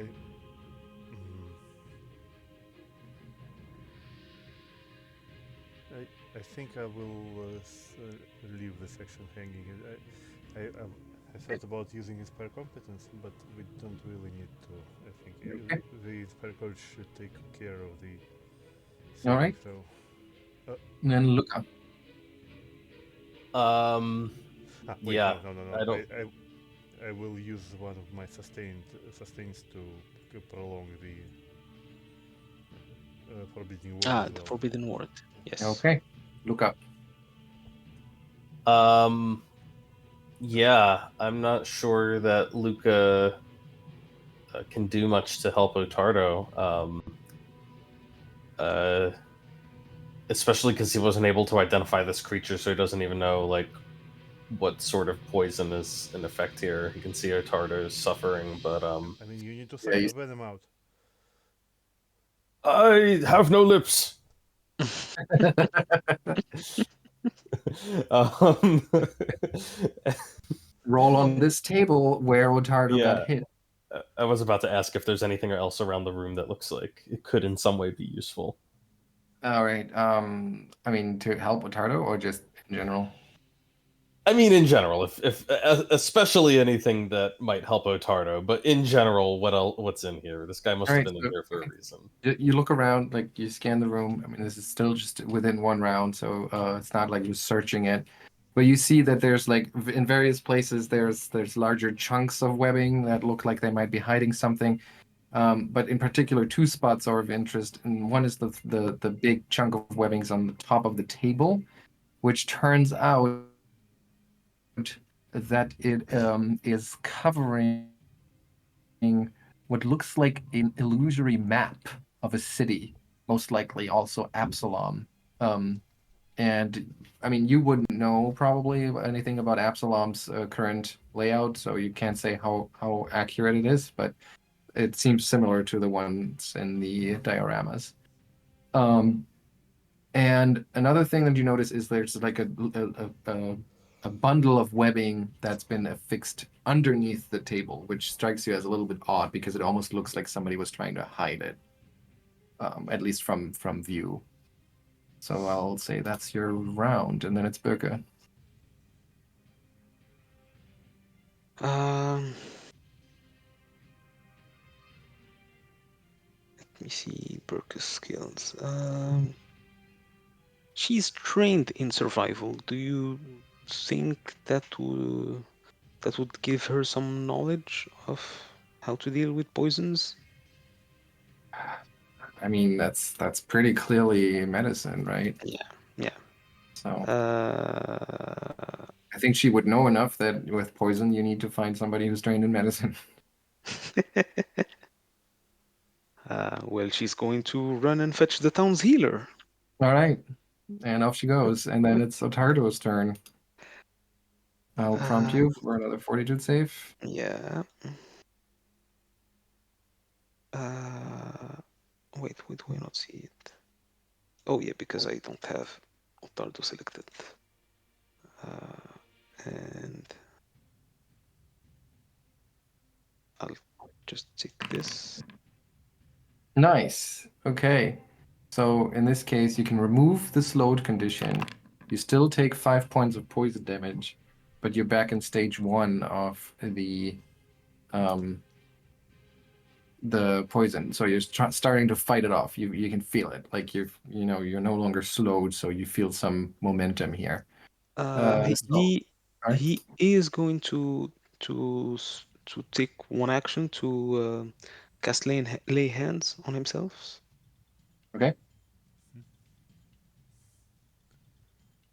And the healing effect restores hit points, but doesn't give you any other. Yeah. Yeah, it's just to survive for a bit longer. Oh wow! You also get +2 to AC if you do that to somebody else. Yep, I didn't realize that. it's Cool. one of the things that everybody forgets. Yeah. Because All right. It's it almost was, turn. yeah, it's a new thing, I think. Okay, we'll continue inspiring courage and sustaining forbidding word, and I will move forward into the room. All right. Lucca. I'm gonna try to grab that bundle under the table. All right. You fish for that bundle and open it up. Put it here, and you should be able to loot this. I think. Uh, well, this is all very cool, but I'm afraid it's not going to help much. Yep. That's what. It's not going to help. Oh yeah. There's definitely nothing in there that seems like it would help. Right. But Okay. I'll still take it all, I guess, for now. I don't think Birke has really anything to help with here. Okay. We go back to Ottardo. Okay. And here's your prompt. Let's see. How? And you move back to stage 2, meaning you take another 6 points and you're slowed once more. That was your 4th check, I think, right? Um, Yep. Soma? Yeah, I hope that forbidding word will still get +1 to that save. I did take it into account. Okay. Well, let's continue whistle away and All right. Lucca? let's see. Um. I have these tools. I can try to pick your wounds. Yeah, Lucca turns Risky to surgery. Ottardo, and he's like, "Don't worry, Ottardo, death isn't so bad." He's just, there's not a whole lot he can do right now. Very helpful. All right. I assume Birke is still not going to be able to contribute much. Ottardo, here is the save. Uh,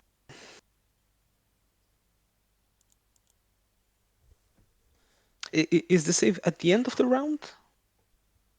Yeah, sure. I think you get to decide actually with afflictions.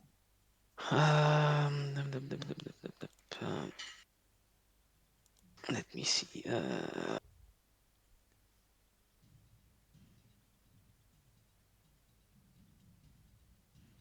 He's going to ask Soma for her healer's tools. I don't think I And have any. oh, really? No. I thought one of us had some. Well, as a matter of fact, Soma right now is resolved to become proficient healer on her next level up. Yep. I think Artur had healer's tools. Yep. Ah, And we left him in the town. So oh well. There you go. No longer slowed. 4 points of damage as you move back to stage 1. That was save number 5.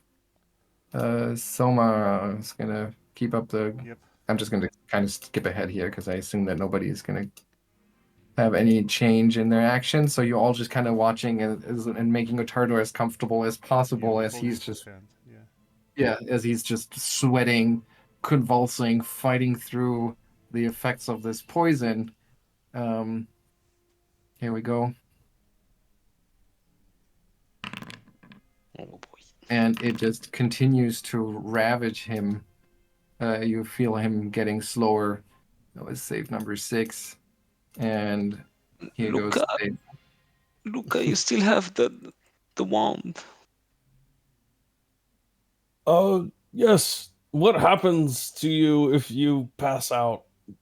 Do you keep suffering from the from the poison? How I can we guess- optimize the use of our wand?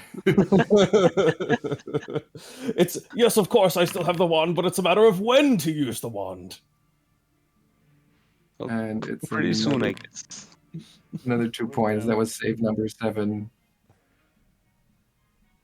Is now the time, Lucca, or are you going to wait? He's near death. He looks. I suppose that looks about right. Yes. He's pull out the wand. And he's going to cast. Like I would assume, like wrapping his hands into his cloak. Yeah, he's like, Carefully holding onto it, I turning was really away. hoping I would not have to resort to such drastic measures, but he's going to. That was not the 2-action heal, but it would be that plus Yeah. 8. 11. Okay. And here comes prompt number 8, I believe. And that's another 4 points of poison damage. And does the slowed actually increase with every time you get slowed 1, or would it have to specifically say no. that? No. If it says you get slowed 1, then it sets you to 1. Okay. It just resets the duration of it, basically. Oh, right, because slowed would at the end of your turn. Okay, yeah, got it. Mm-hmm. Maybe it's this room. Maybe we should carry him into the corridor. Let's see. First, we'll have prompt 9 here for roll number 9. Oh, and another 3 points of damage. So, Souma, you suggest carrying him out of this room? Yeah, it's clearly cursed. Okay, I'm so trying to remember what happens if you what. Never mind. I'll look it up while this is happening. so you help Ottardo to his feet. He's very weak, shaky knees. You can feel him also, like he feels stiff, as if he has a hard time moving. And basically, you're gonna help him on his turn to move. So we'll move forward. Do you first want to move, or do you first want to roll a fortitude? Well, let's roll. If I become an object, then they can carry me on. The If I become an object, all right. There we go. Nice, there you go. So you take 1 more 3 points of poison damage, and then finally, with round 10 coming to a close, you still feel, of course, the effects on you, but at some point, that flat-footed condition fades away, and with that, you feel more in control of your muscles and your body as a whole. And even though you're severely, hurt by the poison, you think that it has run its course. I see. All right, hold on a second. There's some good stuff here. That is 108 XP for you. Yeah. Ooh. I think I just heard a bell chime. Yep. Yep. Yep. So So should we do that back- right now? Is everybody prepared for that, or should we Yeah. do this between sessions? Ottardo at least is Well, ready. I mean, I've already declared what I'm going to use my skill increase for, so... Right. I have to confess, I hadn't anticipated this. And that's fine too. I mean, Birke's also going to stay on level 2 this because we want Ale to make those decisions. Just to be clear, so did it seem like the poison eventually just sort of wore off? Yeah. It just goes for 10 rounds and then it's done. Okay, 10 rounds. You see Lucca doing some calculations in his head. See, next time we simply need to let him, if he can at least remain conscious for, what is 7 times 6? For 42 seconds, that we can allow him to go unconscious the remaining time, and even if he gains the dying condition from the poison, he won't die from the poison. We don't So need to now keep every time wasting somebody healing. so every time somebody gets poisoned, we hear Lucca start like 1, 2, 3. 42. Okay, now let him go down. 45. Missed my window. Oh, damn it. Yeah. Even as Ottardo is struggling through the poison, Lucas like, well,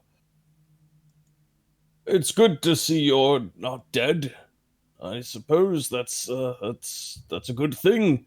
So here, maybe you'll be interested in seeing what I found. Maybe this will cheer you up a little bit, Ottardo. And he is like picking bits of web off of the goodies that he found stashed. He says, what's to your fancy there, young man? Some shining sling bullets, or perhaps this opal, which is strangely mesmerizing, or a nice necklace. Mm-hmm. Uh, what do these things do? Well, do I just know what these are, or do they need to be identified in any way? I mean, they technically need to be identified for some reason in this adventure. They don't obscure any of the items, so let me see what the checks would be. Based on the level, I believe. Yeah, how about you roll any of these? I think I have some sort of special thing for identifying. No, I don't. Be thinking of a different character. Mm-hmm. But I can make a religion roll since that's what I'm best at, I suppose. Secret religion roll.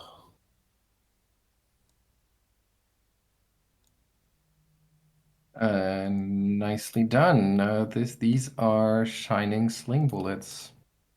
A piece of shining ammunition gives off a faint glow. When shot, this ammunition sheds bright light in a 20-foot radius and dim light to the next 20 feet for 10 minutes. If it hits a target, it sticks, causing the target to shed light in the same radius. A creature can remove the ammunition with an interact action, but the ammunition itself continues to glow for the rest of the duration or until destroyed. Anyone here have a sling? Well, I have telekinetic projectile, so Oh, yes, that seems like a good idea. Permit me another 10 minutes, and I shall do my best with this unusual necklace.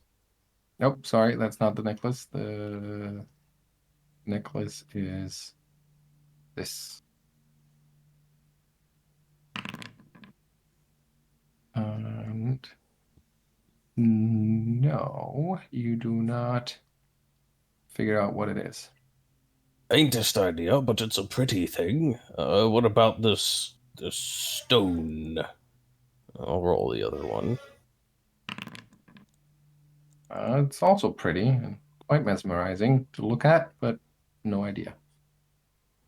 Yes. Well, at least we have some nice jewelry. Maybe I should read magic and see if any of these things are actually magical. They are. You know that. mm-hmm. Yeah. Well, they have some sort of magic on them. Looks like this one is evocation, and this one is... I don't know what that would be. Enchantment. Enchantment. There we are. All right. Do the others want to use these 20 minutes for anything? Ottardo will take 30 minutes to refocus and heal himself up. Okay. Yeah, and Somo will uh, use her amazing powers of recollection to remember how Arthur used medicine.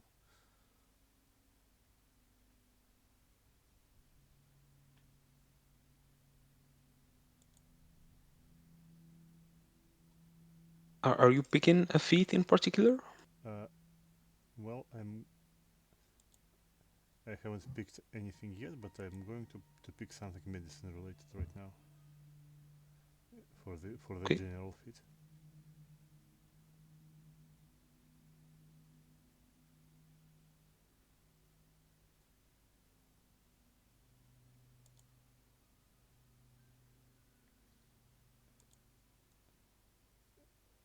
In case you were considering a different pick, Ottardo was also planning on taking medicine. So Well, just in case you're interested in something else, he can do that. okay, you pick medicine. I will. So, I mean, you're gonna go with battle medicine, right? Or No, he was actually considering the what's it called? Ward medic. Well, the one where you can continual recovery, where you can do it every 10 minutes without the 1 hour cooldown. I, th- I think you need to be. I think you need to be an expert for that one. He was also planning to go up to expert. Ah, okay then. Well, I still pick medicine just to have it in case the skills, but I will see what I can do with the. Although, do we have battle medicine on hand? I don't think so. No, never mind. Then I will pick battle medicine to heal people in mid combat if it would be called for.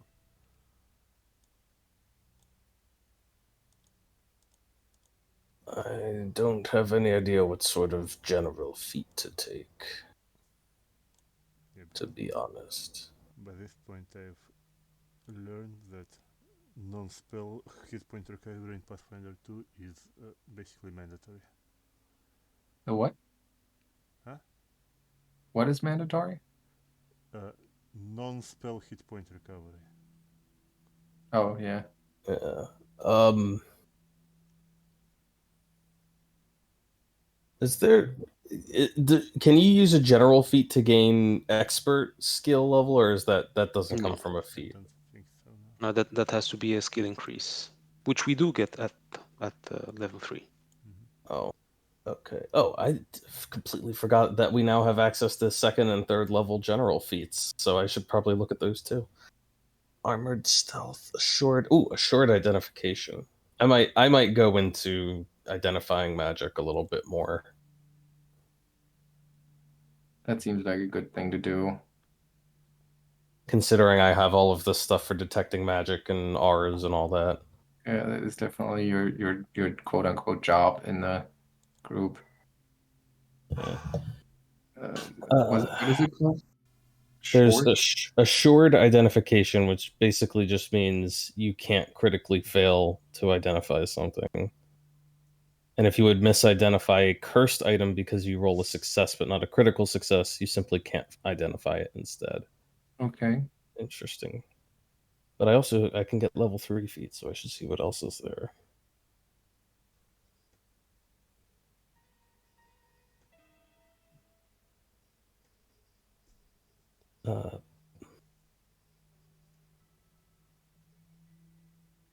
Continual recovery. Oh, well, I can't benefit from treating wounds, right? So it doesn't even matter. Oh, that's not something I do anyway. That's the person who does it.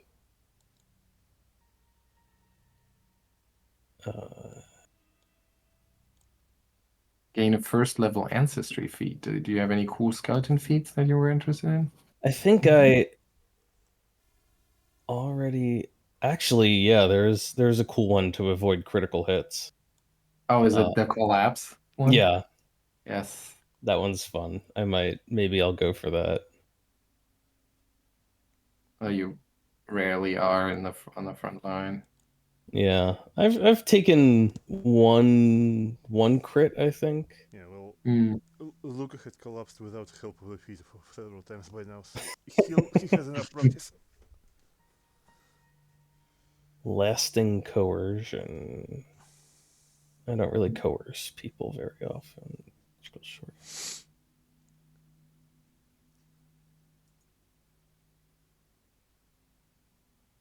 Mortal healing. No, that's for a healer. Okay. Oh, have you also seen As in Life, So in Death? Which one is that? So that will specific memories of your old life are hard to hold onto, but you know things without remembering why. You gain the adopted ancestry feat. You can choose any ancestry, but it is likely to be one that matches both your skeleton heritage and who you were in life. Right.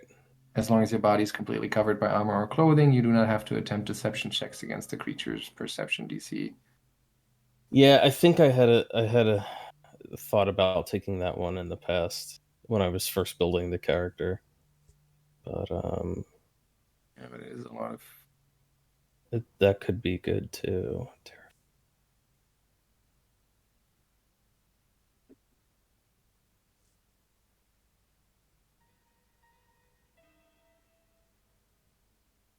Well, we can also postpone this until between sessions. Yeah, I might have to keep thinking about it because I also got to pick spells too. So Okay.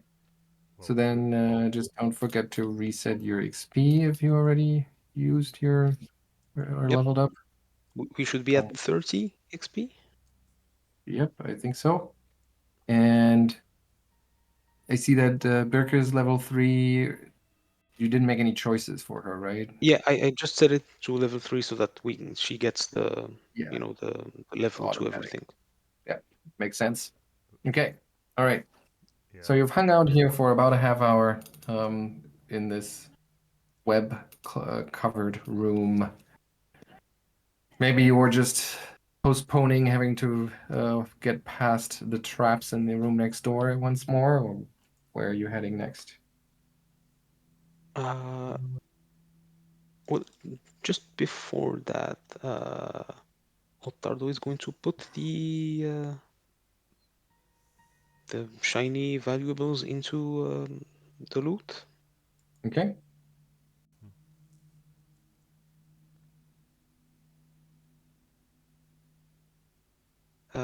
And he is going to like give a look to the south wall.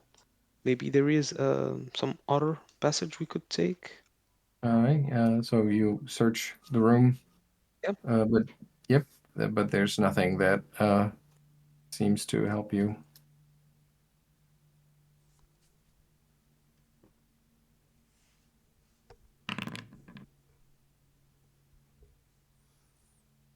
Yep. There's no sacred doors, no hidden passages, no caches. This room seems to hold no more secrets. Okay.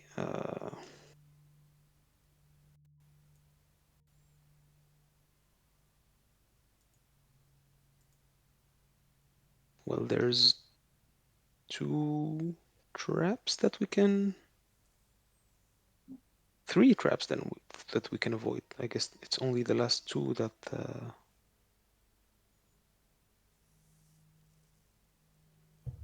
would automatically trigger on us.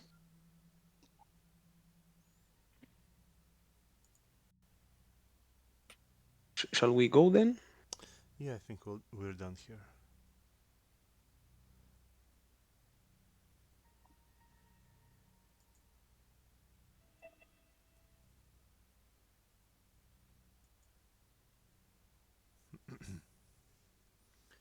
There's a spell that summons illusionary creatures that actually can harm people.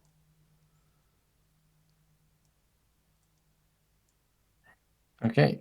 So you carefully step Watch your step very, very carefully as you move through the other room, making sure you give each alcove a wide berth as you move south.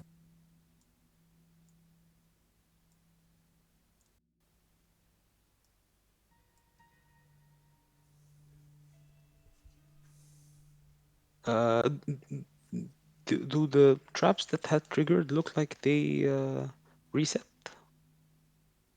How would you be able to tell? The Uh, effect never, that like those spell effects on them never really went away. okay, okay. If you Uh, wish to give me a moment, I can read the aura and see if it still has that evocation magic. okay. Yeah. Okay, so you spend that moment to read their aura, and yes, indeed, they do. All of them. Well, I cannot say for sure whether it is still recharging or if it is active again, but it is most certainly not expended of its magic. Well, since someone has to do it, Ottardo will raise his shield, take a deep breath, and take a run across this alcove. No, don't do that one. Do the And one as that was triggered before, you fool! Lucca yells after Ottardo as he runs past. And Sam, I'll give you a +2 to your AC because you're hustling past, but you do trigger that trap over there, the earthquake trap. I thought the aura traps. You did get the aura from the aura traps, no? All of them. What do Okay, you so mean? all of them are still active. Like Yeah. Yeah, but I mean, just be. I mean, I don't know if we don't know how the trap works though. It might have like a 1 hour reset or something that hasn't reset yet. But it's okay. Yeah. You already ran. Let's we'll leave things the way they are. Okay, so even with that bonus yeah. from running past it, the beam from the tiny little gauntlet in that display strikes you, and it sends vibrations through your body, through your shield, your armor, and they are so intense and so strong that they cause 23 points of sonic Oh damage. my god! Yeah, it's bad. It's really bad. So you almost collapse against the wall as you make it past, badly injured by this trap. Oh, yeah, wait, I think I can try to use one of our new powers and And hold on. And as you make it through the door down there, Ottardo, you hear a strange noise. It almost sounds like crying of some kind, and lamenting, but you don't understand the words. And it's coming from behind that door over here. Oh. She's like,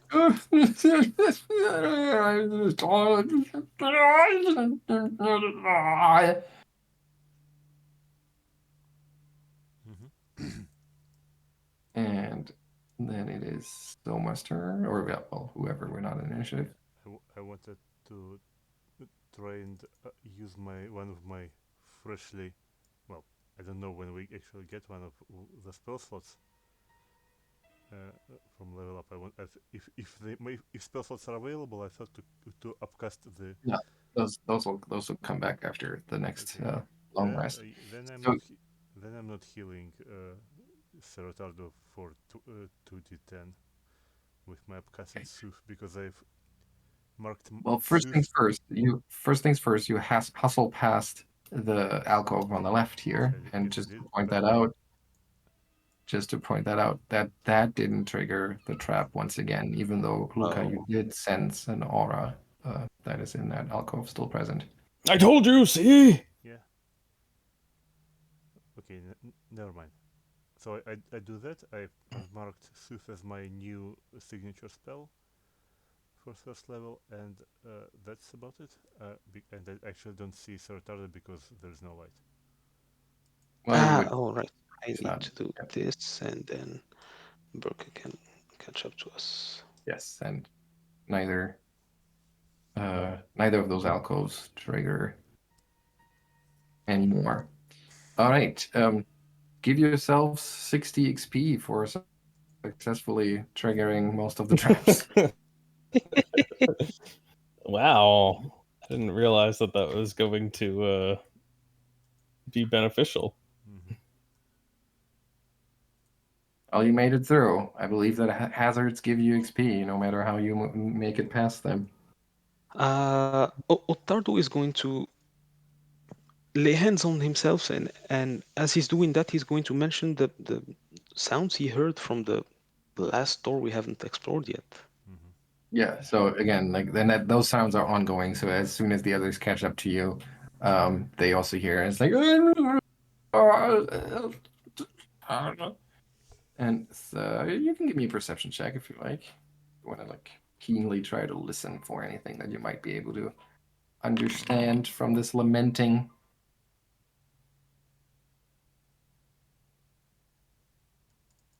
Okay, so just Ottardo. One But you second. do, I mean, you don't really understand the words or like the content, but there's one thing that jumps out at you at some point, whatever is making that sound, and Soma, you too. You clearly hear it say, Belcora.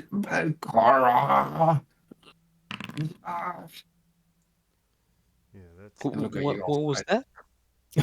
What? We clearly hear You it clearly say. hear it Oh, call out Belcora. Oh, the name okay. Belcora, but in a Oh. like I said, in a very lamenting, like almost it's if you're not sure about the context because you don't understand the word, but it almost sounds like Mhm. the speaker's cursing her name. Mm. Well, I guess we may as well check out what is here. Okay, so you move into position. Mhm. Yep. Yeah, Soma resummons her guitar from ether, so she prepares to once again inspire courage. And Ottardo will try the door. Okay, we'll let Luca catch up so that you're all nicely lined up in a line of death, and then you can open the door. Okay. And yeah, so you look into the hallway beyond, and you see that there's it takes a second to sink in the sight of what is going on in here. Um, something is on the floor. And at first you think it's remember those big flies you fought on the upper level? And at first you think it's one more of these because it definitely has the body of a giant fly and you see like fly-like wings. And it almost looked like the fly is feasting on what looks like a chubby baby or something like that.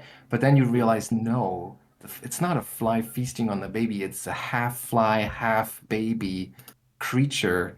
And it is it is crawling along the wall, and with its strange, thin but long tongue, it is licking the walls clean. And as it does so, it keeps sobbing and calling out and lamenting its fate, probably, and every now and then, like yelling,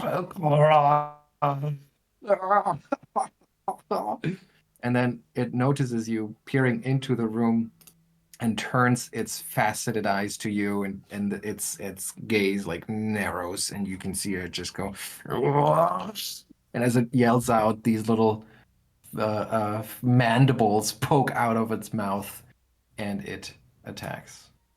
Hmm. Isn't that a beauty? Aye, All aye. right, so let me get set up here. I'm going to add all of you to the tracker and then you can roll your initiatives. And then Initiative.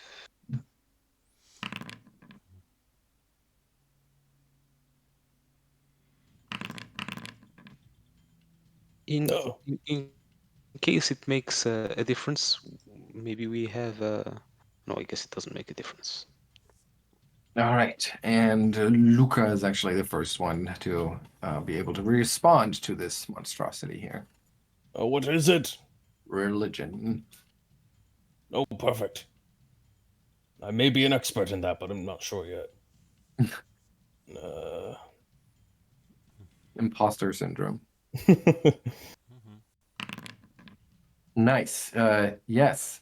But I mean, I guess that's a kind of a coincidence that you happen to really know this kind of devil in particular. It's called a zabab. Um, they you know that their role in hell is to serve as messengers and spies, and they are famous for their ability to share what they've seen with other creatures, which usually they would of course only do to other devils that they're serving, but sometimes they are prized possessions, or they are like mortal conjurers would summon them in an attempt to gain a what you call it, a capable spy to then um, to have them do their bidding. So that's in terms of background. And regarding the creature itself, you actually get to name two things that you want to know more about, like offense, defense, special abilities. Um, yeah, devil, any potential resistances or like Well, special as a defense type creature, things? yeah, as a creature of hell, it is immune to fire, and it is resistant to physical damage except silver and to poison. But it is weak against good aligned damage. Okay. Do we get one more? Yes. Yeah, like let's go with like special abilities that it may have. All right. So I assume that you mean like combat Yeah. style abilities. All right. So tum, tum, tum, tum. It is known to uh, to spread disease using its virulent bite. Okay. Okay. Then Lucca will shout that out and he'll say, "It is a creature from the pit, likely summoned here as a spy. Do not bother with fire, and make sure your weapons are silver or good aligned, and also don't let it bite you, in case that wasn't obvious." That's his first action. His main cantrip is going to be useless against this guy, and chill touch is a melee attack, so he's going to probably Suma's gonna go next, so he's not gonna muck around. Um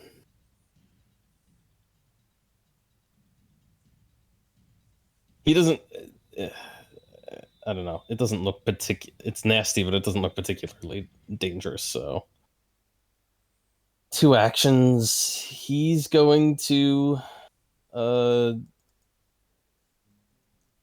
ready a movement to ready a stride to stride away from it if it tries to come eat him. All right. Soma. Yeah, well, identifying it as a creature of the pit is more or less enough for her, so she hits the strings, uses Inspire Courage, and once again I will make it lingering position. So, sorry, that's not doesn't roll the skill.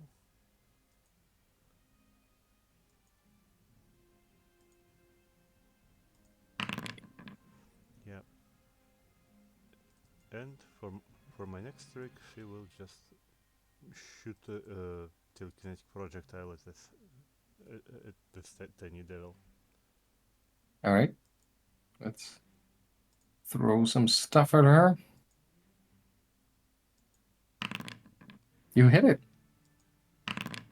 And ooh, that's a good amount of damage that you do.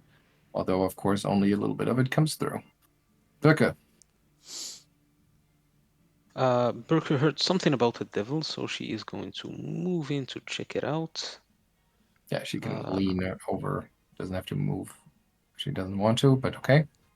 Yeah, she will move closer Okay. to this strange creature. She will designate it as its prey for one Okay. action, and then she will attempt to strike it. All right. Nice hit. And okay, damage. It is already injured. Doesn't seem to be a very hardy opponent. Ottardo. Uh, Ottardo will attempt to move past the creature. Oh, okay. So that would what? Athletics? Or how does that work? I think it's acrobatics, which is a very, very bad idea. Mhm. So Uh, basically tumbling, not a combat maneuver, but a tumble. tumble through, Tumbles yeah. through the space of an enemy against the enemy's reflex DC as you enter its space. In a success, you move through the enemy space, treating the squares in its space as difficult terrain. Okay. Yeah, that's not gonna be. Yeah. Okay, and since you fail, your movement ends and you trigger reactions as if you had moved out of the square you started in. Okay, so does that mean you just not move at all, or do you fall prone in Birke's square? Uh, oh, No, it's not. You just you trigger actions as if you had moved out of the square you started in, so you just stay where you are. okay. Or your That leaves movement him with. ends and you trigger. I don't understand. I think it's supposed to, I think you move and then you just stop here because you fail to move through. And then if since you cannot really share a square, I will say you're gonna just kind of be knocked prone by that. Okay. Yeah, so give yourself a prone condition. Okay. Unless you stand, Conditions, or well, I guess conditions. you crawl out right away. Um, let me just find it first. Prone? Is there no prone?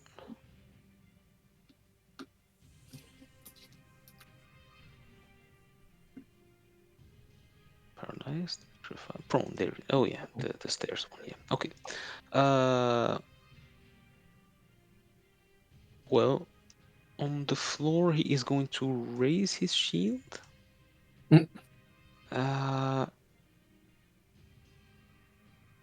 and attempt to strike the devil Okay, from the while lying floor. down. Okay, sure.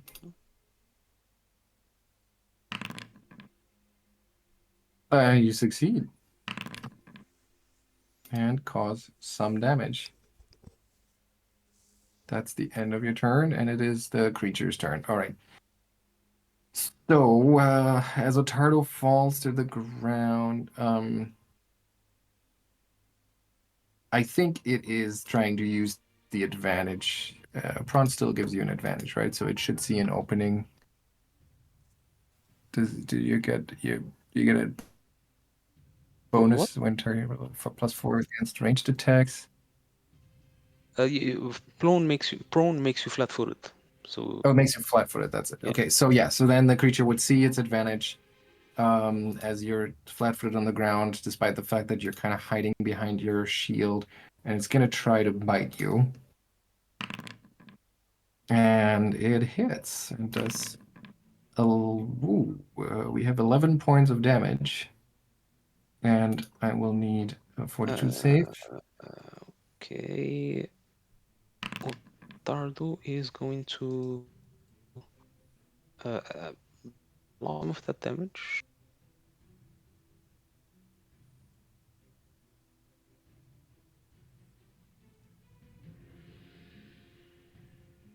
Uh, unaffected by evil, -1. What is happening there?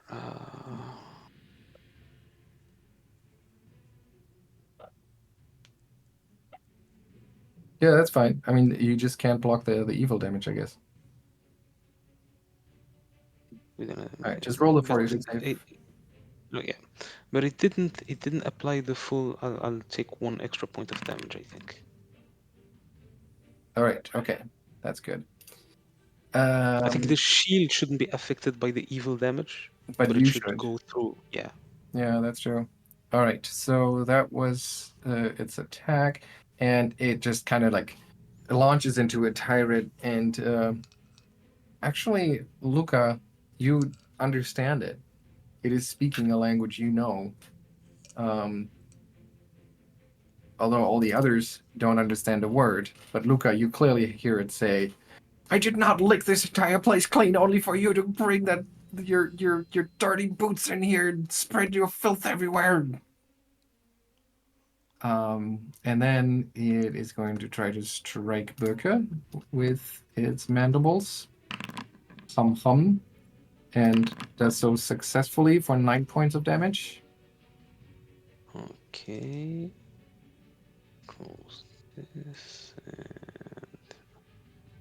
And Birke needs a fortitude save. Yes. Fortitude, so it's not. Yeah. All right. Oops, sorry, that was wrong. Okay. So that's that. Third action, it's a 50-50 between the two of you. Well, it Or still, actually, it still needs an action to hover, yes, as we established. it is standing on the wall. It's like a fly being attached on the wall, I think. Or it actually doesn't have a climb speed. So I guess it's just gonna have to sit on the ground then. So it's just moving back a little bit. And a little bit more into the corner here. All right, Lucca. Lucas like, wait, why were you licking the walls? In the same language, which She is made speaking. me do it. I don't want to. Do you think I want to spend all eternity here licking the filth off the floor? Who's she? They'll call her. He yells out once again, like you can hear him shake his fist, his chubby little baby fist. Um, uh, Lucca is going to switch to comment, and he's going to say, "Hold a moment. Hold. This creature may have information useful to us. Mm-hmm. Perhaps render it unconscious, but do not kill. Or maybe just don't attack. I'm not sure yet which." If he has time, he's going to switch back to its language and say, "If we cease to attack, shall you?" I will destroy all of you. He says, "Okay, never mind. Render it unconscious." I'll say that all of that took an action like that back and Yeah, forth. that took an action. The whole back and forth. Oh, is okay. an action. Oh no, I thought that might take my whole turn. No, No. But if I still have anything left, I'll try to demoralize it. Sure. Yeah. Okay. He's gonna shout out, "Not if we destroy you first!" Let's see how Uh, intimidating that is. I think it's will DC. I don't see it to target. Right. But yeah, it should be its will DC. That is a success. So it is what, shaken? It's frightened. One. Right. There's no shaken. It's frightened one is what it's called. Okay. Well, you can hear it go. What?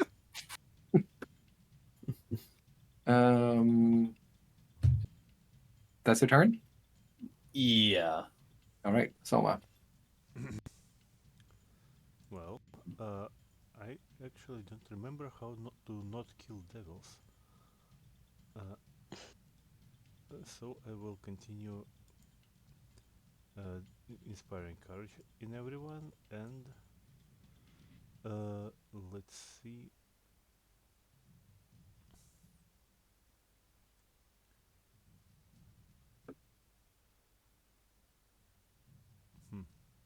And I think this will be it.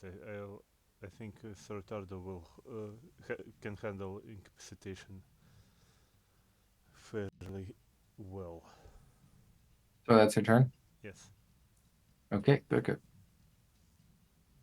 Birke is going to move after the creature All right. and target it. That's a hit. That's damage. And a good amount of that comes through. It is clearly near death. And at that point, it has its back against the wall, and you can see it like twitching its wings and shaking its little legs. And it's frightened by Lucca's imposing threat. And I mean, again, nobody understands it except Lucca, and it says, "Okay, I see. I know when I lost. It's I can just leave me be, okay? I'm already cursed. I have to spend the rest of my existence here. I just, I'm just a janitor. That's what I am." Ottardo. Actually, Birke still has one action. Oh, okay. What is? Uh, but does Birke realize the creature is surrendering? I mean, the body language probably tells her a little bit. Maybe try a perception to see if she can read that as a sense motive sort of thing. Yep. Perception.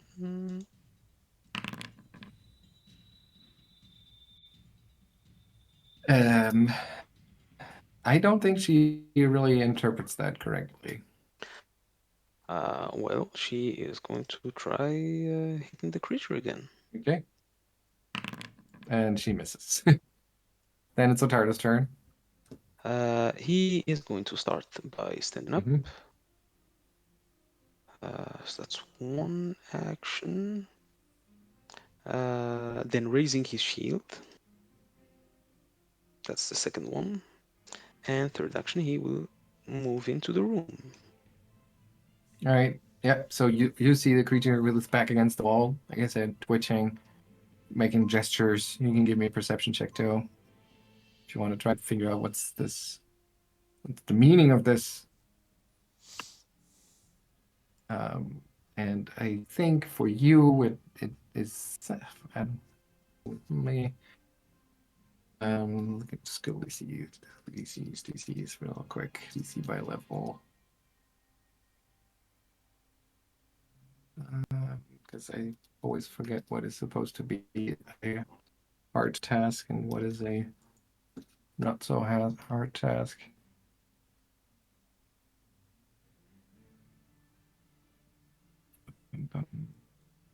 Simple disease. Here we go. Yeah, no, I think you're having a hard time reading this weird baby fly mishmash thing's body language. Third action. That was it. Stand up, move, and shield. Okay, so then its turn comes up, and it continues to have its back against the wall, and it says, "So, just, I mean, come on, why would you even want it? It's," and it doesn't attack at all. It just spends its turn ranting, pleading. Turn. Lucas says, "Don't. There's no need. It is surrendering. It's, where is it? How much movement was that? 5, 10, 15, 20.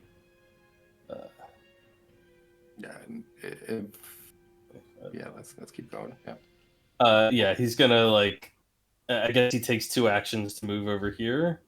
And he kind of interposes himself just a little bit between like Birke and Ottardo in this thing. And he's like, it's you've knocked the fight out of it. It's done.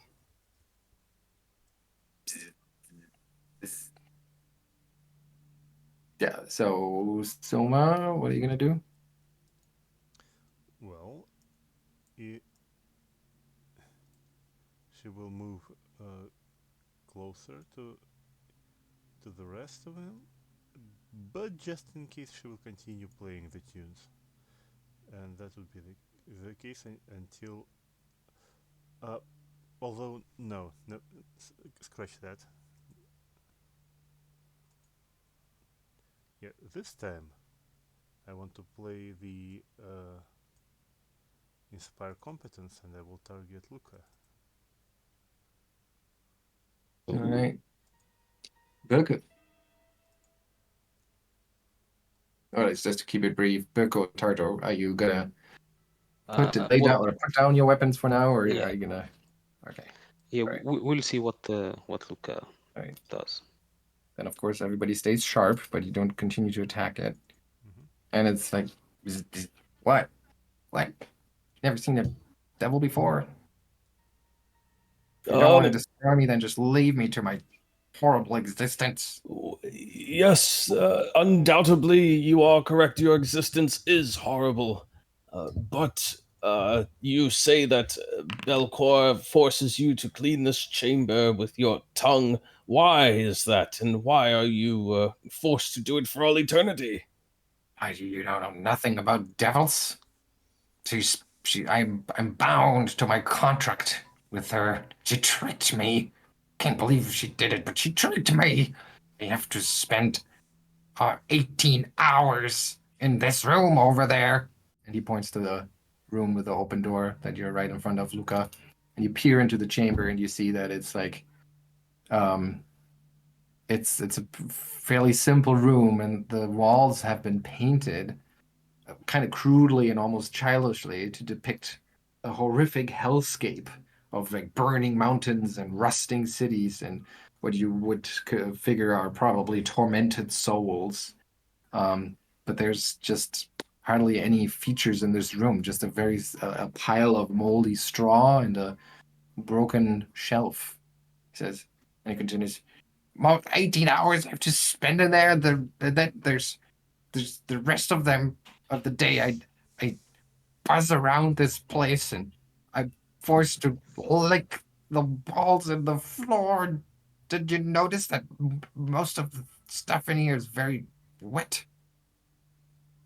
And you realize at this moment, Lucca, that there's a lot of humidity in here, but a lot of it was probably also Zabub's saliva. You. Yeah, he shifts a little uncomfortably, like looking at the puddle at his feet. And he says, "So what do you do with the 18 hours you spend in that room?" I dream. And his faceted eyes kind of become big, and he looks into the mid distance and he says, I dream of a place of pain and torture and eternal damnation. Home. Yes, yes. Well, as it so happens, I do know a thing or two about devils, and I know that usually they are on the other end of a bad bargain. So I wonder how is it that Belcora has managed to trick you into such a foul existence? And he becomes kind of like he almost feels snubbed. And I mean, you know enough about devils to know that this is one of the lowliest of them, so it's Mhm. probably not one of the smartest, if you haven't already kind of surmised that from talking to it. And he says, I don't know how she did it. That sneaky wizard lady. Yeah, I can't change it. I'll be trapped here forever. Why did you uh, invoke her ire in this way? Did you fail her in some regard? Your kind are often used as spies. I did not. I served her exactly to the letter of the contract. I think it's just her cruel sense of humor. And what was it that she required of you in the first place? Oh, nothing, nothing terrible. Just some spying, a little torture, or peeling the skin of people, uh, some eyeball gouging, the usual. And where did you conduct this sort of torture, and to whom, or perhaps at what point? How long ago was your contract changed to this fate? ever since she left, which has been forever, it feels like. She left, you say? She died, I believe. She was killed by a group of adventurers. Oh, I'm sure that's what happened. I did not witness it, but I did. And then you see that like an idea is blossoming in his weird looking baby head.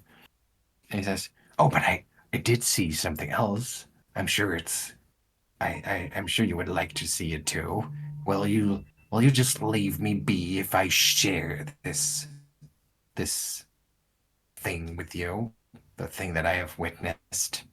Um, can Lucca like try to read him at all? See if this is some sort of trick. Sure, give me a perception check against this deception DC, I guess. And this I I will make. trigger inspire competence. Mm-hmm. Oh, okay. Yeah, I which will. give him the aid benefits of the aid action. So it's a +1, Yes, or do you have to successfully roll first? with a spell I roll always get a success if I fail and I fail only on critical fail. Oh, okay. Okay. So it's an automatic +1. Yes. Okay. Unless you crit fail. Well, you see, there's performance check 11, so it's Oh, I normal. see. Yeah. Yep. Wow, you almost crit failed. Okay. Yep. All right. Here goes blind with the +1. Okay.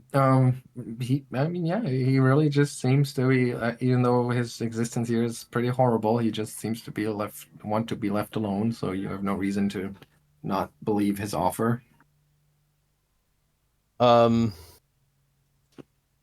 So what he said was, "I'll show you something. I'll show you what I. I'll show you what I have witnessed that you might find interesting." Lucca mulls this over for a second. He says, "Pardon me," and he turns to the rest of the party, and he will briefly summarize everything that the creature has said. Says he is making an offer that we leave him be in exchange for him showing us something he has seen, which he will which he believes we will find interesting. Now, I have no reason to disbelieve the earnestness of this creature, but I am wary of the wording itself, as devils are known to create less than satisfactory bargains.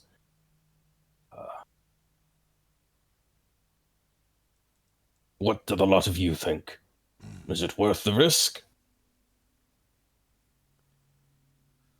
Well,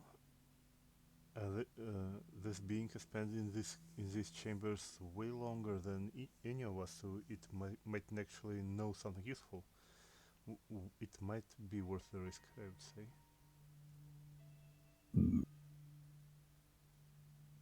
Very well, what say you, Ottardo?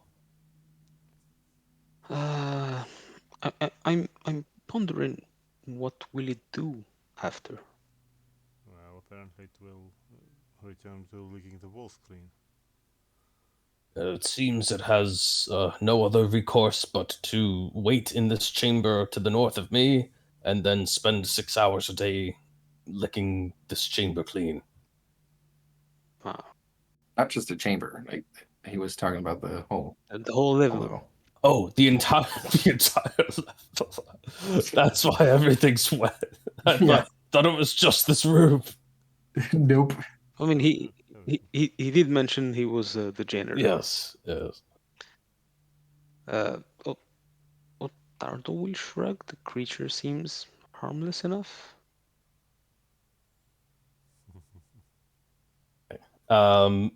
Lucca nods, and he says, "Well, it seems that majority rules that I'm not going to bother polling Birke," and he's going to switch back to this creature's tongue, and he will say, "I shall agree to your proposal under certain conditions. I would like to add a couple of modifiers to this deal here. First of all, The duration of this vision that you shall show us shall exceed no more than, let us say, 10 minutes, after which point it must end by one means or another. Secondarily, we shall leave you to your business henceforth and forever, but you must take no hostile action against myself or any of those present here. And he like basically tries to add on as many stipulations as he can think of to try and protect them from some sort of trickery or from this thing turning against them.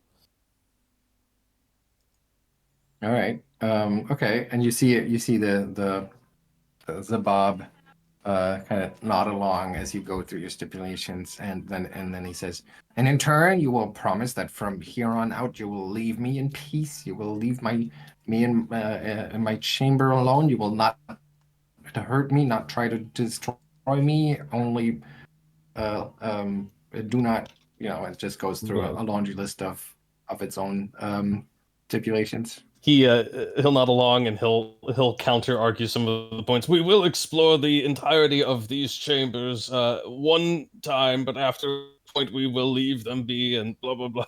He's like, Right. And then finally he says, and you will promise to scrape off any muck off your boots before you enter this level from this time on into the future. he turns to the others. Does any of you have the prestidigitation cantrip? No.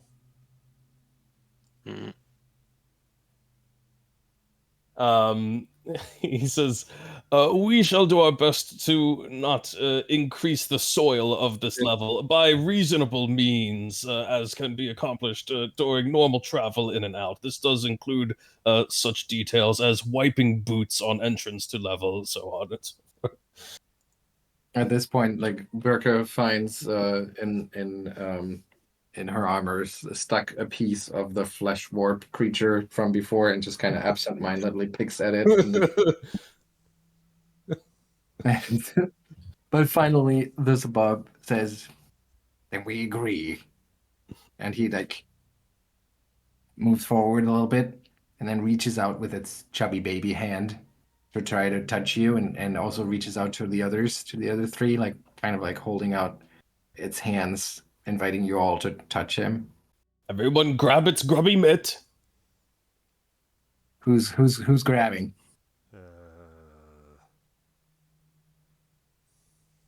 Actually, Birke, since let's since Birke grab. Lucca, yeah, since Lucca mentioned the possibility of treachery and all that, Ottardo is going to take a step back and just keep watch on the group. Okay. The other two do Wait. No. do No, wait. reach out. I don't see the door anymore. Yes, Ottardo, don't hesitate to kill it should something seem wrong, he says in common. All right. Yeah. So you hold its hands, Birke, Soma, and Lucca, and for just a few seconds, actually, it imparts its special memory to you, and it really only takes a few seconds, and it's like it's a rush of information, but as it's done transferring that information to you, you remember a much longer stretch of time, and that kind of like it's this weird thing where things can happen faster in your mind than in real time. So it's actually 10 minutes of information that you're getting in just this brief few second moment. So it really only takes a moment to transfer. And what you behold is like from the creature's point of view, probably. So it's always like kind of shifting and it's leaning around the corners as it moves, and it's following someone. And you see that it's a human man and he's badly injured. And you can give me a society roll here. He must have been fighting for his life for quite some time, and you see him chase down the hallway. Excellent, great, Lucca. Both Lucca and Soma, you recognize him. It's Otari. Otari Ilvashti, I believe, is his full name. And he is running down the hallway just outside, actually, this little stretch of the complex here. Kind of what you saw also, or the part of the complex where you saw the light slither through, and now you see what really happened. And you can see him like limp and hustle through the hallway, and the creature is following him at a safe distance, like always ducking behind the corner when he turns around as he's like panting and making sure that he's not being followed. And the scene plays on, and he continues to move through the hallways. He then, let me see.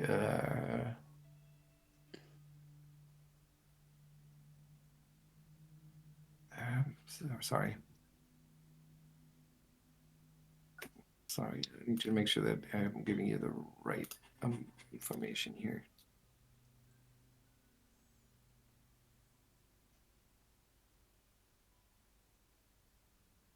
Yeah. And he chases down the hallway until he arrives at that washroom, that, the place where you first saw the writing on the wall. And he like panicked.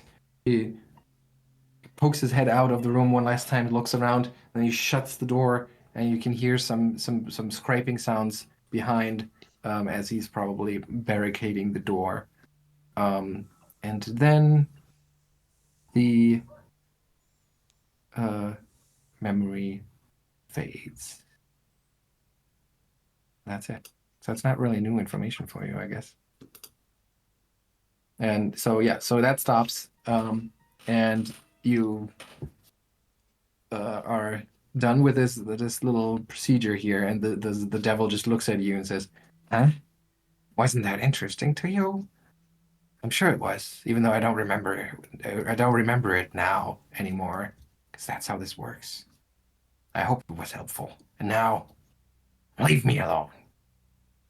And that's where we'll end for today.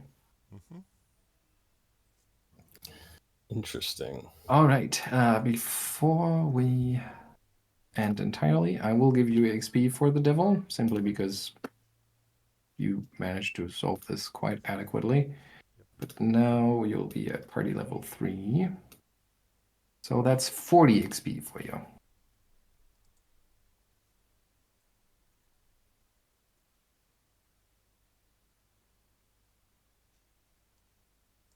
All right.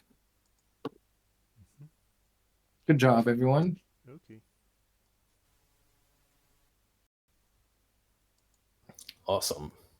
And so just so that I